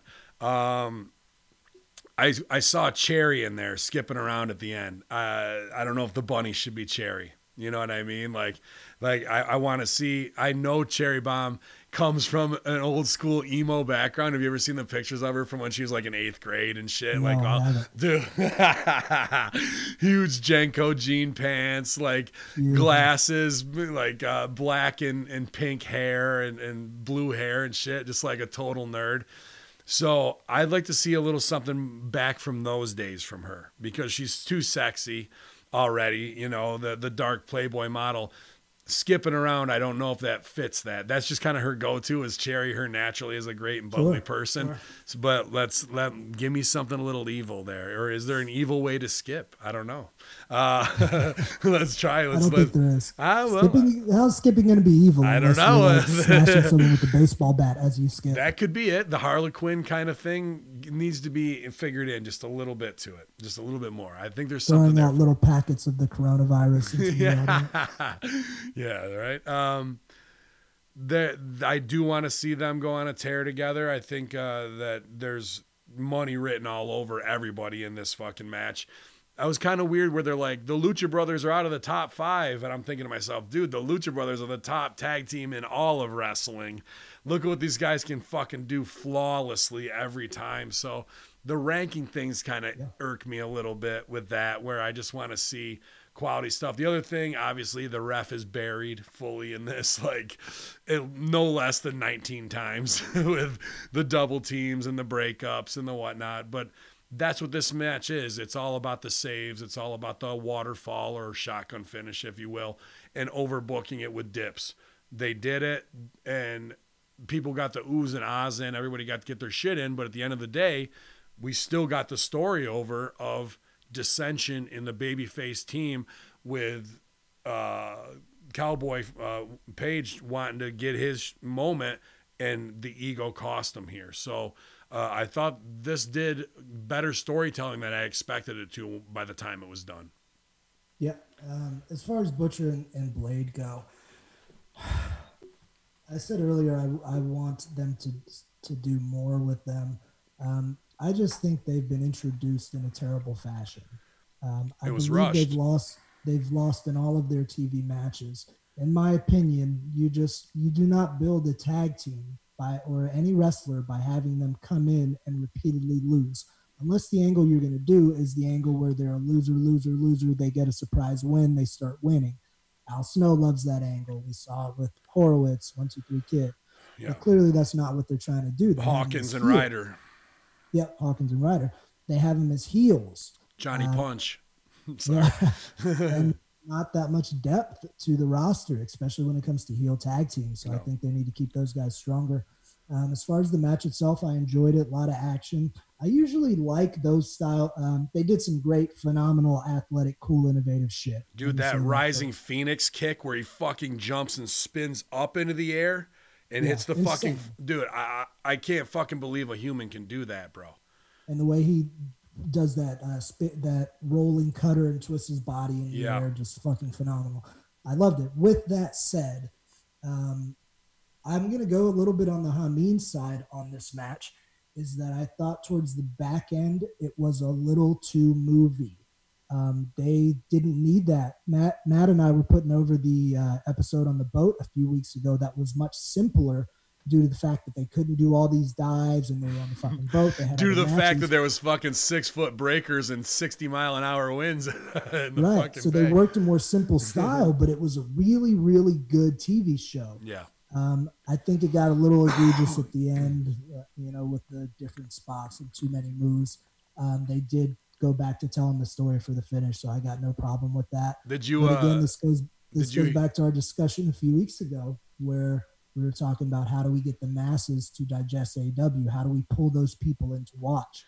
I think if they kind of scale it, just a hair back, it'll be a little bit more palatable to the everyday fan. I would agree with that, especially Pentagon and Phoenix, man. It's undeniable. I don't care if you've never watched wrestling. If you're going to walk through the room and you enjoy the Olympics and you're going to see these guys doing incredible athletic things, you're going to turn your head for at least a fucking second. You might not stay the whole time, but they're worth watching no matter who you are. Did you hear on the cruise in port when the Disney ship rolled up next to the AEW ship? They were all chanting, "Your boat sucks!" Like they're all. I heard it was a Disney ship. I heard them chanting in another boat. Yeah. That's funny. Yeah. It was a Disney cruise. Mm-hmm. I thought it might have been your cruise because I think you were at sea. I wouldn't. Fuck that. I'm not going out to sea, bro. I fly straight into the resort, all inclusive. I'm not. Cruises are not it, bro. And they're fun. I've been on 2 that were paid for, so I didn't have to foot the bill. But you're just trapped there with frozen food and entertainment that once you've seen it. And you go all the way to the islands to get off the boat for 1 day, then to get back on and go all the way back to New York for 2 days. And, I'd rather just have 5 days on the beach, bro. That's way, way better for me. I'm more of a resort guy myself. So after this match, we get some backstage action. I believe they were going to do a contract signing between Riho and Nyla, which was the setup of this. Ends up with Pac confronting Riho. Little menacing. What's going to happen? Is he going to hit her? Is he not? Then he tells Omega, all you got to do is agree to the match, and I won't hurt her, essentially. Well, let's talk about one detail here. That we put over, that even he put over. Do you know what I'm talking about? Oh, yes, take it. He goes, you obviously don't care about Nakazawa, which I don't know if They never found him. They never found him. Nakazawa just got fucking taken to the showers, beaten to a pulp, and, Omega never fucking found him, or whatever little, maybe they're together backstage with Triss, that is, but he puts it over. You obviously don't give a fuck about Nakazawa, but how about this one? Huh? You give a fuck about this one you brought over? And he does, apparently, I guess. Maybe Nakazawa's the oily spokesperson for the Dark Order. He could be, maybe. And then he goes, no, I'm not a beast or whatever, but I have one. And out comes Nyla Rose to deliver the choke slam, and the table's not gimmicked enough, or the fact that you're trying to drive a 90-pound Asian through the fucking table isn't gonna go, and then turn around and does the take of I'm coming for you. Well, what do you need to come for? You just fucking drove her through a fucking table, or tried to, and that didn't work. So I don't think you got much left to prove to her at this point, dude. I'm down with Pac and that feud kicking off, but this side business with them two is just is whack to me. Because is Rio gonna go over on her? I hope so, because to be honest with you, if Nyla Rose here goes over, At the top of the women's division, that's an SJW push, and it's not going to be met well. Well, we'll see where they go from here. We after that we had a very quick Darby VTR. Darby Allin is in presumably his backyard or some field, and we see a large cardboard cutout of Jericho and Sammy hugging, which I popped for. I wouldn't mind having one of those in my man cave. And then Darby takes out a flamethrower, which I don't know if it was effects, but it looked like it could have been a legitimate flamethrower. Yeah. It singes this. It wasn't the Elon Musk version. I would have liked if he had one of those. Yep. So Darby with the flamethrower, short and sweet. Next, classic wrestling. Darby with the flamethrower. Heels up. Next, the one angle on the show that I had more problems with than others, and I was quite upset with the way this unfolded. We had Kip Sabian versus Joey Janela on television for free. Before we even talk about the match, go take it. Again, this feels real indie to me, dude. This stuff when they're doing it for TV. Kip Sabian, I'm just not believing after seeing Bucks and all those guys pull things clean. You know what I mean? And now we're back into, you fuck my wife. Let's have a wrestling match. Okay. You know, and this is a payoff, especially with big things coming up, where Joey Janela would be far better served with character fucking with Kip Sabian than vice versa, just as spots. So what's her name? His ex-chick is Penelope Ford. Penelope Ford. I always want to say Priestley, but I don't know why. Just so she can end up getting a spot in, you know what I mean? At this point, it should be more Joey Janela versus Penelope Ford than it needs to be Kip Sabian. So, to give this away, and this is your love angle, where do we go from here? There's not really any place to ratchet it up, dude. So, regardless of the way that you will creatively, you and I will both sit down and probably write a different story, but it has a lot of the same components. I was excited when I saw them. This angle's maybe a month old, mind you. I was excited when I saw them acknowledge the fact that she used to be with Joey. She's now with Kip, because myself as a viewer was wondering, will they ever do this? So they did that. And then they started building it. They had a cutesy little spot last week where Janela pops up in the crowd when they're going to kiss each other. They kiss he's in the middle, yeah. It's tongue-in-cheek stuff, but it's goes along with the story they're telling. Then this week, out of nowhere, maybe they announced on their Twitter, maybe they announced on Dark. I had no idea. Out of nowhere, I realized then and there in the moment they're giving away this match right now on free for TV. So if you don't know why I'm so upset about it, or maybe you don't know about the booking or writing of a wrestling show, this kind of angle, especially with the kind of stakes that there are, where it's almost like a "you stole my woman" kind of thing. Any man can relate to that, or anybody can relate, of any gender or orientation can relate to somebody else taking their partner. So we could have had this long build however they wanted to do it, and then it meant something. We put it on pay-per-view. We build to the first match of them two. That we could even have the same finish we had on TV tonight. And then there's 5-6 weeks of Janela getting his shit in comedy-wise here. I want to see Joey Janela dressed as Penelope Ford in a fucking blonde wig, where we do the scene where Sabian comes in the locker room and he thinks it's her from behind. He turns around and it's really him with the fucking wig and lights him up. Like, we just need little things like that of Janela being the motherfucker, and not a match, dude. Especially not here and not this with no stakes.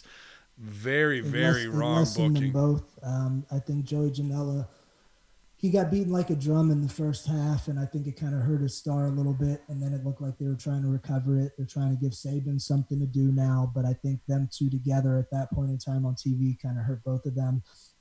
Getting onto the match, thankfully, because I was hoping they would, it did start with fisticuffs. Joey came in throwing some bombs, and he looked to be pretty snug. Sabian comes back, delivers some bombs. The big critique I'm going to give Janela and Joey, if you're listening, I dig what you do, but I'm going to give you a little bit of my feedback from the peer here. You came in this whole angle of him not taking your girlfriend, but he's with your ex. There's some heat to it. You beat the shit out of him. Then all of a sudden you stopped to G up with the crowd and get them to cheer me in a fight. Why? In what fight? In what world? Didn't the announcers put that over too? Didn't they? Like something out because of they had to. a pose down and like in the same bodybuilding. No, that was with Chucky T. That wasn't with him, but they did have to put that over too. And it wasn't just like Joey did his pose real quick and went back to it. No, it was the equivalent of doing the babyface clap or one of these. He was telling the audience with his body language, "Cheer for me." Mm-hmm. They're gonna cheer for him just by whooping ass. When Steve Austin does that goddamn Thez press and starts throwing hands, they fucking cheer. He doesn't have to get up and go like this. When he's whooping ass, he gets up and he's moving his head, and his body language is telling the crowd he's fucking pumped, and everybody goes nuts. Then Sabian beats him up for a minute, mocks Joey's pose, which Joey did it already, so fucking why not? What I didn't like, right after that, they ran a high spot, like a duck this, duck that, bleep, bleep, bleep. That's where these guys are still indie and not ready for TV, dude. They're putting together their matches like it's in front of a 450 crowd at the Eagles Club, dude. They don't realize like this is where I go from here and not go back into wrestling at high spot from that, especially if the match is all about the story of, did you fuck my wife? You know, like that we need either violence and it's not time to stunt and laugh, or we need you're the fly in the ointment from Joey Janela. I saw you pop on the cross-dressing turnaround fucking Beautiful. thing. Love it. But, you know, how many creative things, that's going to get him over far more. How many complete bitch things can we see her do? Like, we get to see them behind the scenes where she's a real heel character, where we almost feel bad for Kip Sabian, like, because he's now stuck with her, like how Lana and Lashley are, but let's do it the right way, right? So, I think we're missing out a lot on character here, and then to have matches like that's always just dumb. I hate you so much. Let's wrestle, and I'll pin your shoulders to the ground for 3. Like, you know, like that's nothing, man. So if you're listening and you're wondering why we're so perplexed of them starting with fighting, stopping a pose, then running a high spot, and you've never really been involved with the creative part of wrestling, just think about the logics of this. Let's say you were fighting your girlfriend's ex and you're punching each other. At one point, would you grab his arm and try to throw him, and you guys would jump over top of each other, and you guys would bypass each other, leapfrog, and you guys would run and jump and leap? That's not the time for it. No. You can get in your shit. You can get in your power moves. You beat his ass down. When he's down, he gets up. You can hit the sweetest move in the world. Sure. Go for an aggressive pin. He kicks out. Motherfucker, beat him more. Grab him. Try to make him tap out. You fuck my girlfriend. Tap out, motherfucker. Yeah, that's the time to talk shit. And reverse it. Kip gets on top. Yeah, that's right. I'm fucking your... You know what I mean? We build all this drama, but instead what we got was a normal wrestling match that started with a brawl. And that's the time to help the ref get over. You got him on something nasty. You put a fish hook in there. Yeah, you fucking asshole. 1, 2, 3, 4, 5. The ref has to physically pull him off of the, you better listen to me, da-da-da. And that's when he comes and gets him from behind while the refs admonish him, and he gets him in something. 1, 2, 3, 4, 5. Because it's like, fuck a wrestling match, B, and being athletic here. Yeah. So these guys missed. They missed, and the producer missed. Whoever agented this didn't do the right job to tell these guys what they needed. With the critiques aside, they did some athletic stuff. They did some technically sound things. Both of them did moves that looked good, sequences that looked good, albeit a bit out of place. The match crescendoed. We saw Kip Sabian go for some kind of flip dive to the floor. Joey sidesteps it, hits him with the German to even the score. We work our way back, cool little spot. We work our way back into the ring. Joey ends up, they go for the kiss spot after Sabian gets back on top. Sabian and Ford, that is. Joey comes to break it up. If you watch this closely too, another critique I'll give on this match is Sabian, you could see him on camera looking back for when Joey's going to come, as he's supposed to be kissing his girlfriend. You see him obviously telegraphing it. Joey runs in, Sabian moves, Ford gets knocked off the mat. Sabian schoolboy on Janela, hooks the tights, 1, 2, 3 win. Kip Sabian is your winner. Yeah. And that's another spot we need too, where there's the jump up, he ducks, and Janela super kicks her and lays her out. We need all that kind of stuff long before what we got here. So hopefully they can do some type of Jedi mind shit on us, and these aren't the droids you're looking for, and we'll forget about this, because this was the wrong spot in the story for this, and it was the wrong match in the story for this. So hopefully they can rectify it. Let's hope it recovers. We see Alex Marvez in the back with the Inner Circle, and Jericho with the line of the night tells him, Marvez, why don't you shut your ass? yeah, shut your ass. Okay. That was his quote. Jericho says, how in the world could another man poke another guy in the eye? I like that Jericho's been doing that kind of thing recently, something that he's done in the past, like when he told MSJ, why would another man wear scarves? That's stupid.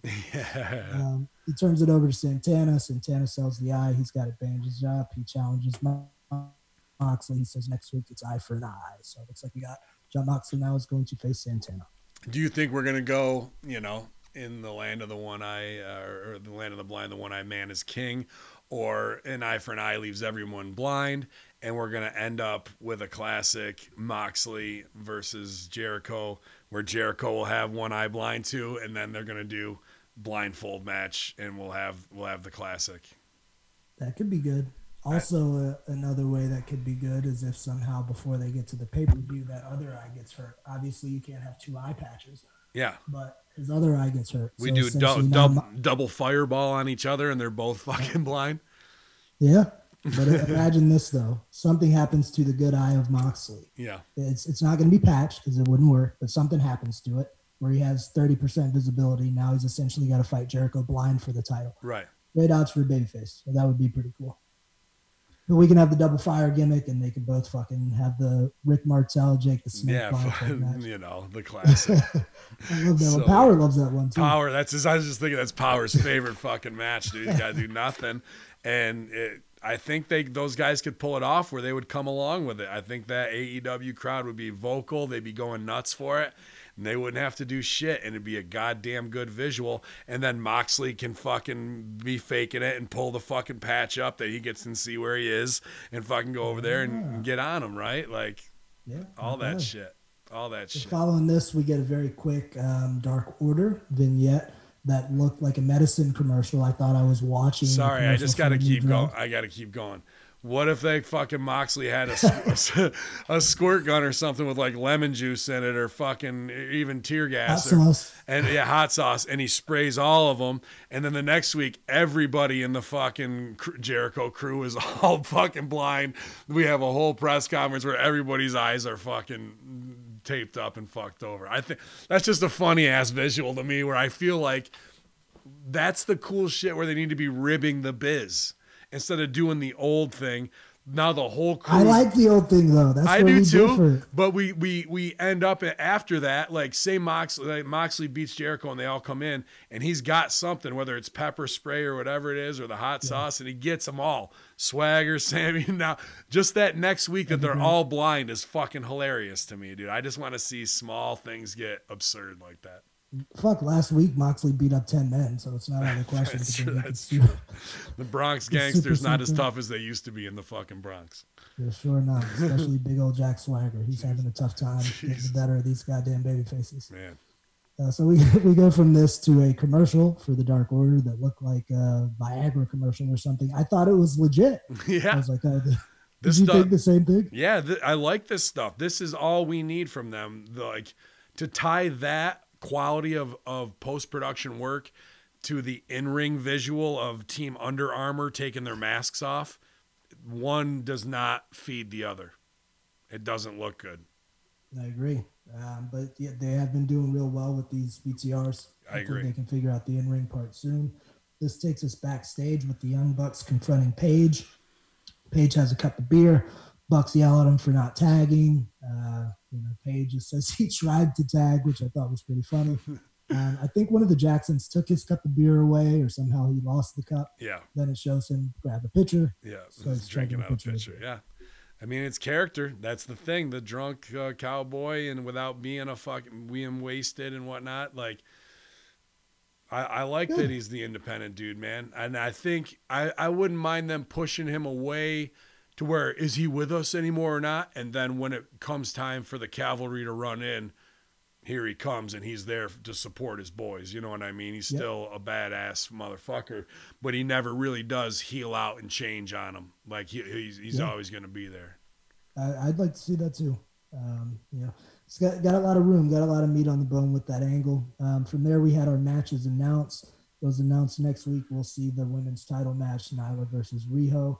We're going to get Moxley and Santana. In 2 weeks, we're going to get Cody versus Wardlow in the steel cage match as part of his stipulations to get the match against MJF at the upcoming pay-per-view. Then we saw that in 3 weeks, Pac versus Omega are going to compete in a 30-minute Iron Man match. Should be interesting. Then we had a Dustin Rhodes promo talking about the 10 lashes that his brother Cody's about to receive. Yeah, I like Dustin putting it over, you know, just the fact that you don't know Cody and what he can take and what he has been through and what he's ready to do. I don't know if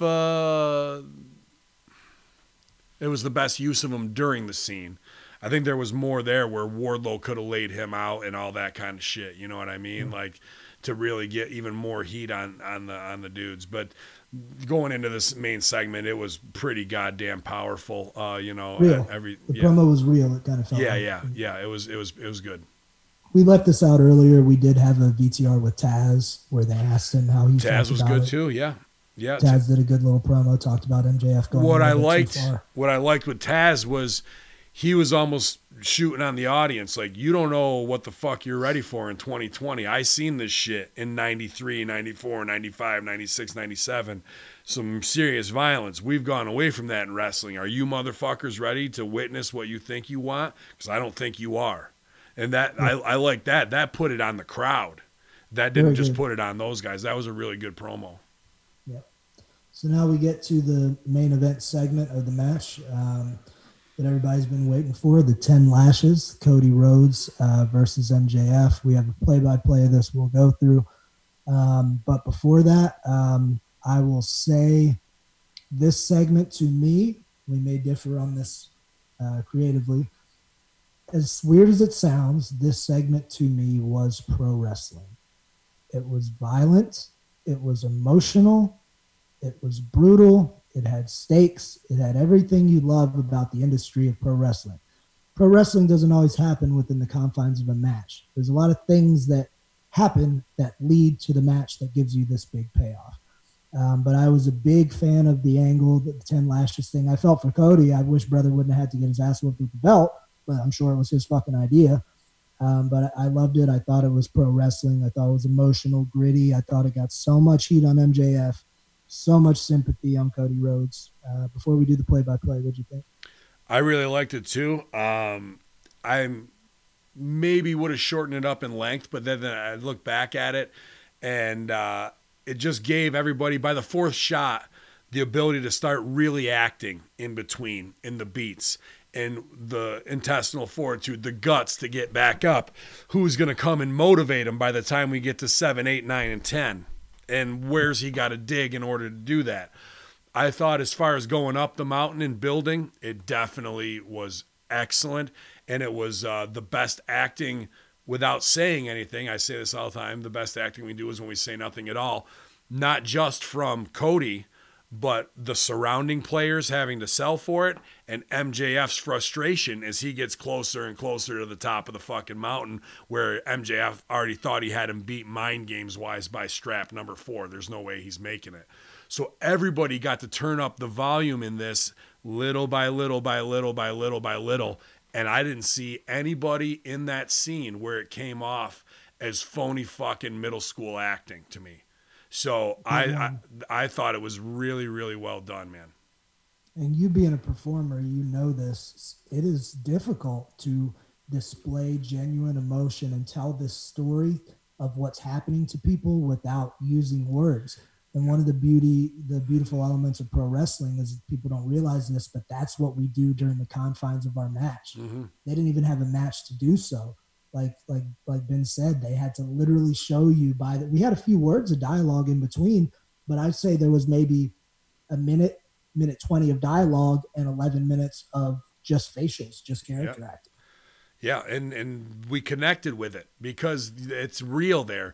The fact that Cody is giving up his body in a shoot way, and sure, some of them, they're laying the fuck in there. You see the strap, and they're not trying to kill him, Passion of the Christ style, but it's the same type of thing. You're not turning your head away and when you look at Arn, when you look at MJF, when you look at Dustin, their reaction is real while you're their boys getting whipped there. Now, doing whippings in Alabama, I might have a little bit to say of booking that town to be doing those spots in the South. You told me about that a few weeks ago, and I said, no, I never would have got that. As I'm watching with my girl last night, she said, that seems a little bit like slavery. I was like, fuck, I never saw it, but Hamin pointed it out weeks ago. Yeah, dude, it's just a choice that if you did that in Philly, different scenario than doing it in Alabama. There's just a little bit of different underpinning underneath it, but whatever. And then Wardlow, I'm giving him one of my lashes. That kind of fucking popped me. Like, now you can just fucking gift a lash to somebody. Yeah, okay. And Wardlow wanted it. He tries to step up and step through and do a big one because he's a big muscle guy, and I'm sure it hurt like fuck, but it didn't look as good as the rest of them.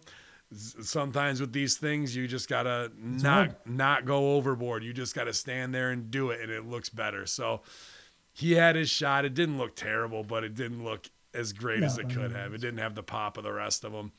Go ahead. For our 10 lashes here, we had Cody out to the ring with, MJF out to the ring with Wardlow. Cody doing his entrance. If there was one thing and one thing only I'd critique about this would have been Cody doing his entrance up the floor and shit.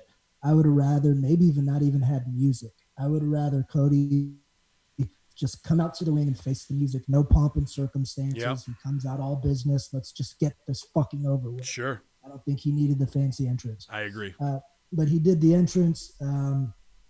It cuts right to picture in picture. You see Cody taking off his jacket, his shirt. Everything. Sorry, since they did the entrance, should he have gone up there, like wandered up and stood on the fucking thing and lowered back down afterwards?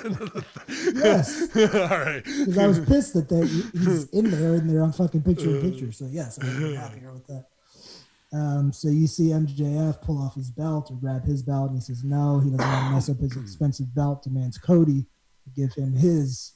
He being Cody's belt. So MJF commences to beat Cody with his own belt.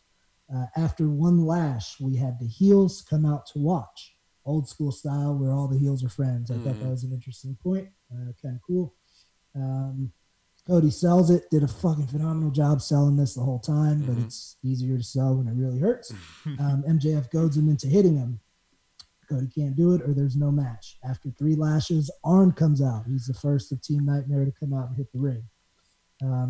He's rooting Cody on. MJF, being true to his villain character, keeps laying it in. As he hits him, MJF starts taking off layers of his own clothing till he's just in his tank top and his slacks. And he's working hard, looking good.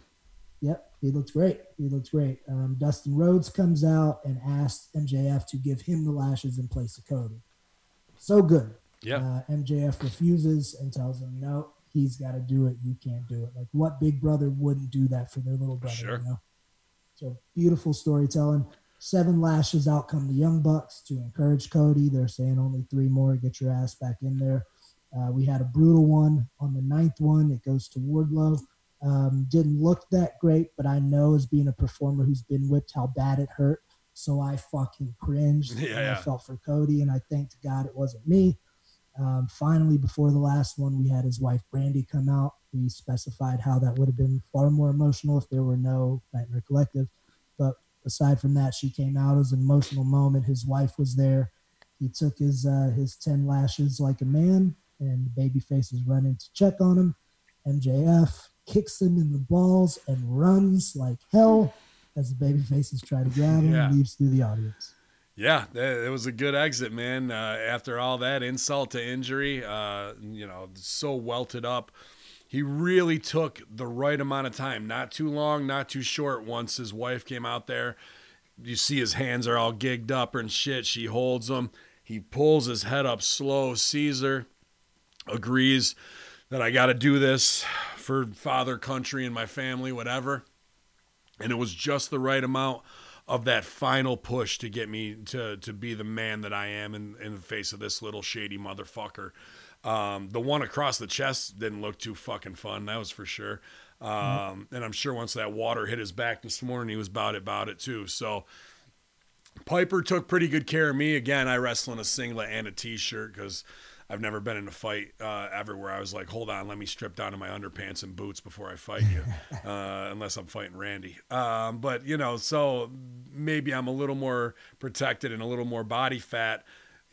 Piper did get me with probably out of the 16, 17 he hit me with, 2 or 3, especially the last 2 or 3 on the go home were real bad. And then once we were on the floor, he lit it up They too. fucking hurt. I hate them. Yeah, and he's got that. Piper had that big fucking wide leather strap too. So he got me. You know where it was? Is right where Cody's was too. This area right here. It wraps around the titty fat wrap around. He got me bad, bro.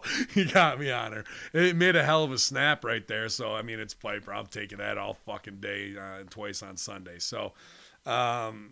Yeah, man, this is the real violence. This is in wrestling where you have to be able to take a level of violence to make the phony violence believable. And this is about as harsh as it comes. I'd say getting chopped by Von Lilas is probably up there. You know, some big show shit like that.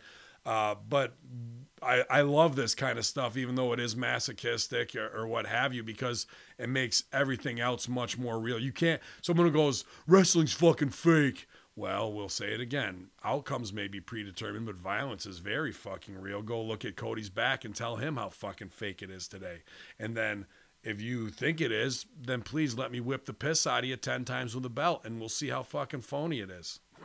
So these are the little things that I love from the ECW era, where it's, I'm a fucking man, and I might be a meat puppet, but at the same time, this is what I've agreed to for my fan base, for my performance art, and he fucking did it as well, if not better, than anybody I've ever seen do this spot. Yeah, MJF's heel heat was off the charts. Yep. The emotion in this, Cody's babyface reaction was off the charts. This is something that WWE could not do. These are the things that are going to set AEW apart. And if they do enough of them well enough, I firmly believe they can get a far stronger footing than they have right now in the American wrestling scene. Maybe even one day be competitive. That was just a beautiful pro wrestling angle that was beautifully violent. And I know that sounds weird to say, but if you've been a lifelong pro wrestling fan like myself and like Hamin, you understand what that means. We grew up watching people getting bashed into the steel cage, double blood, juice versus juice. That's what hooked people. That's what made you keep coming to the arena the next week. That's what put ECW on the map, from a show that drew 300 to a show that had pay-per-view and national TV. Some mark in the crowd attacked MJF after that. Yeah, I saw right at the finish, and we had security pull him away. So that's the realness of them connecting, and the Weasley heat to wherever he needs to go, man. They did the right business here. I wish the Joey Janela Sabian thing would have done business, because you imagine if we got the right story there followed into this. Perfect show. Holy Christmas, it would have been fucking good, dude. So I'll go on record and say this was arguably the best angle I've seen so far in AEW. The only thing that came close to it would have been that concession brawl, I think, in week 2 or 3. Yeah, I haven't seen Cody this good since the NWA title with Nick Aldis. Phenomenal. So, you know, that's it was a pretty solid show, especially when I'm waiting for Britt Baker segment, like, how is this gonna go? And I was pleasantly surprised to see the Bucks and the Elite be back over and cool, where I felt they were something special, where they haven't been in the last couple weeks. Jericho on the mic, and you know, Moxley did a great job too in the beginning, and then that key punch in the eye was a very cool thing to fucking get out on and end a scene on, with a baby who needs to get a little something back on him while there's the distance that they can't close it and he can fucking flee. We may be doing too much flee through the crowd. They've done it a lot, and it's not becoming as special as it was. That might be one note that I would take away. Sure. Hangman Page, that story is fucking great. I look forward to the next chapters in that. Their women's division, we need to think Paul Heyman mentality. How do we hide our weaknesses and accentuate our strengths? And if they can figure out a game, a way to do that, a DCW, you're on TV, you're not ready, less is more, quick, shorter segments that speed up the show, whether it's a squash or an entertainment segment to some degree, that needs to be in there. And I think Orange Cassidy, with the Best Friends, that group established themselves a little bit more, and I hope Colin Delaney fits right in there, and maybe even Cheech Hernandez as well. So I'm looking forward to kind of what's coming next year, man. There you go. So overall, very, very strong episode of Dynamite. Last topic I'd like to introduce today before we take this motherfucker home. Mm-hmm. If you get a chance, I know you're busy juggling 50 podcasts, go back and listen, but I'd like the Fuse fans to go back and listen. Very first podcast I did here with Hamin and MSG, we talked about a lot of issues and inconsistencies in the AEW booking at that time, involving guys like Omega, involving Britt Baker, involving some of the angles and segments. Then look at how many of those things we talked about that day have been corrected or thrown into the stratosphere now. It's just funny to me having this conversation with you was completely polar opposite of the first conversation we had about the product. Sure. So it's getting better. They're telling great stories. And it's been an interesting ride so far, my friend. Yeah, I just wish that somebody could get in the ear of the Elite and the Lucha Bros to, tighten up those waterfalls, the shotgun finishes. So we are getting max value out of their moves. They're not taking unnecessary bumps. They are listening to their detractors and fixing it, because they probably feel that same thing. I mean, Jericho talks to Russo in that, and when Jericho has a problem with the tag stuff, they're going to have a meeting to fix it, and I think they are. I think they are taking those notes and they're applying them. And Rip would say, you think you're over, you're not over. There's a lot of guys you can give notes to who go, oh, thanks. And then it's the same shit next week. They just mail it in and they think they fucking got it all figured out. This team seems young and hungry and is ready to make the adjustments on the fly. And they're going to have, some stumbles because they're learning how to book and run a company at the same time as being the in-ring talent, and that's a lot to shoulder. But I think they're starting to get the hang of it, man. And I would like to see more establishment and wins for people, like you said, Butcher and Blade, just because we're big fans of theirs. And I would like to see a little bit more better protection and pre-tape and innovative things. The Butcher and Blade last week, they did the thing where they're in there cutting meat, right? And then MJF gives them an envelope. Right. That could have been no envelope. It could have been Bunny on her phone. She gets a Venmo payment, like stuff to bring us in the future. Sure. She goes over to them while they're cutting meat. You could get a fake prop human leg, so it looks like they're in the back of Satriali's cutting up a body. You know what I mean? Now we've got some stakes, and you don't have to see it and put it over. At the end, after they say, "Oh, the payment's here," that's good. All right, we'll be there Sunday. Text them back. We'll be there or Wednesday, whatever. Now give me that arm. And he reaches over, he gives him a fucking arm, and then we cut the fucking scene, right? Like, now we've got some serious psycho shit going on where these hitmen will fucking chop bodies, and we're in the future with digital payments, not somebody walking up with an envelope that says Young Bucks on the back. There's just some things where I think we can take the Martin Scorsese level of our vision, and that's where they can really separate themselves from WWE and wrestling, Yeah, absolutely. And I think so far Butcher and Blade have been mutes, so it would have been nice to hear their voices and what they sound like and what they think. Yeah. So hopefully we'll get to that. But it's about that time, my friend. We've had an awesome chat today about AEW Dynamite. What do you say we take this motherfucker home? Yeah, I'm feeling a lot better after this. Always with you, Sue. You always bring up my positivity, and, I can always be a curmudgeon, and that's why I like having you on the production staff locker room, because you always make wrestling a little bit more fun for me every time we talk about it, too. So I'm glad to be on with you doing the tag team. Totally Hamin today, or Hami Awesome. We could be all those things. We miss MSG, but props to him running the master control room, getting the bump up at work. He might not be here next week either, but maybe. And if not, we'll welcome him back whenever he can make it, doing all his super production duties. It's ProWrestlingTees.com/Ben Hamin, and hopefully Silvio will have his store up there pretty soon because everybody is approved now, and we want to get that merch rolling out for all of our favorite Hamin Media Group superstars so we can help support their platform as you get free shows here at hackerhamin.podbean.com, twitch.tv/Conspiracy Horseman. I will be at Immortal Pro Wrestling on the 15th, backing up GGP, raising some hell. Handing out some $5 face slaps the 29th on the day that time forgot. I'll be back up at Bordertown Pro, taking on Joe Pimentel. He obviously didn't get knocked out hard enough in our last match, and now he wants a Falls Count Anywhere match. So I'll be happy to beat him in the shitter and put his face in the urinal. That's no problem for me. But Sue, what do you got going on? Anything fun, man? I know you're recovering. I feel like you're a little bit healthier every time I talk to you. Yeah, trying to get stronger every day, man.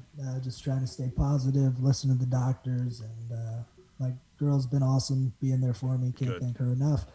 I am launching my training site here pretty soon that I've told the listeners about. So be on the lookout for that. It's going to be the most comprehensive pro wrestling internet training site in the world today, and I'm happy to be the innovator in that field, as I did with my webinar series. That is going to pretty much preoccupy my time for the next 6 months or so, along with this show. If you want to hit me up, I'm on all social medias at the Chris Silvio for training information. Facebook is Chris Silvio's Superstar Seminars. But hit me up if you have any questions for Light the Fuse. Just use the hashtag Light the Fuse, and MSG will be happy to field them on the show. Last thing to plug is check out the baddest bitch in pro wrestling, 6 foot tall, 200 pounds. Jenna Van Muscle. She is on Patreon, patreon.com/Van Muscle. Show her some love and hit me up on that social medias. That's all I got, brother. That's more than plenty, man. I was going to tell you, I was talking to Man Beast this week. He is interested in possibly collaborating. He saw what you guys are doing. I said, why jump the shark on the model and compete when you guys could even develop something more comprehensive together? So definitely get a hold of him. Shout out to Jenna Van Muscles for sure. I thought, maybe my 6-footer, alpha female. Yeah, we'll see. We'll get them both in the ring. Two big stacked blondes, pal. I think it's going to be good. But you never know where we're going to show up here because it might be the end of all time when we light the fuse and blow up the Dynamite infidels. There'll be nothing left for you next week here at hackerhamin.podbean.com. YOLO.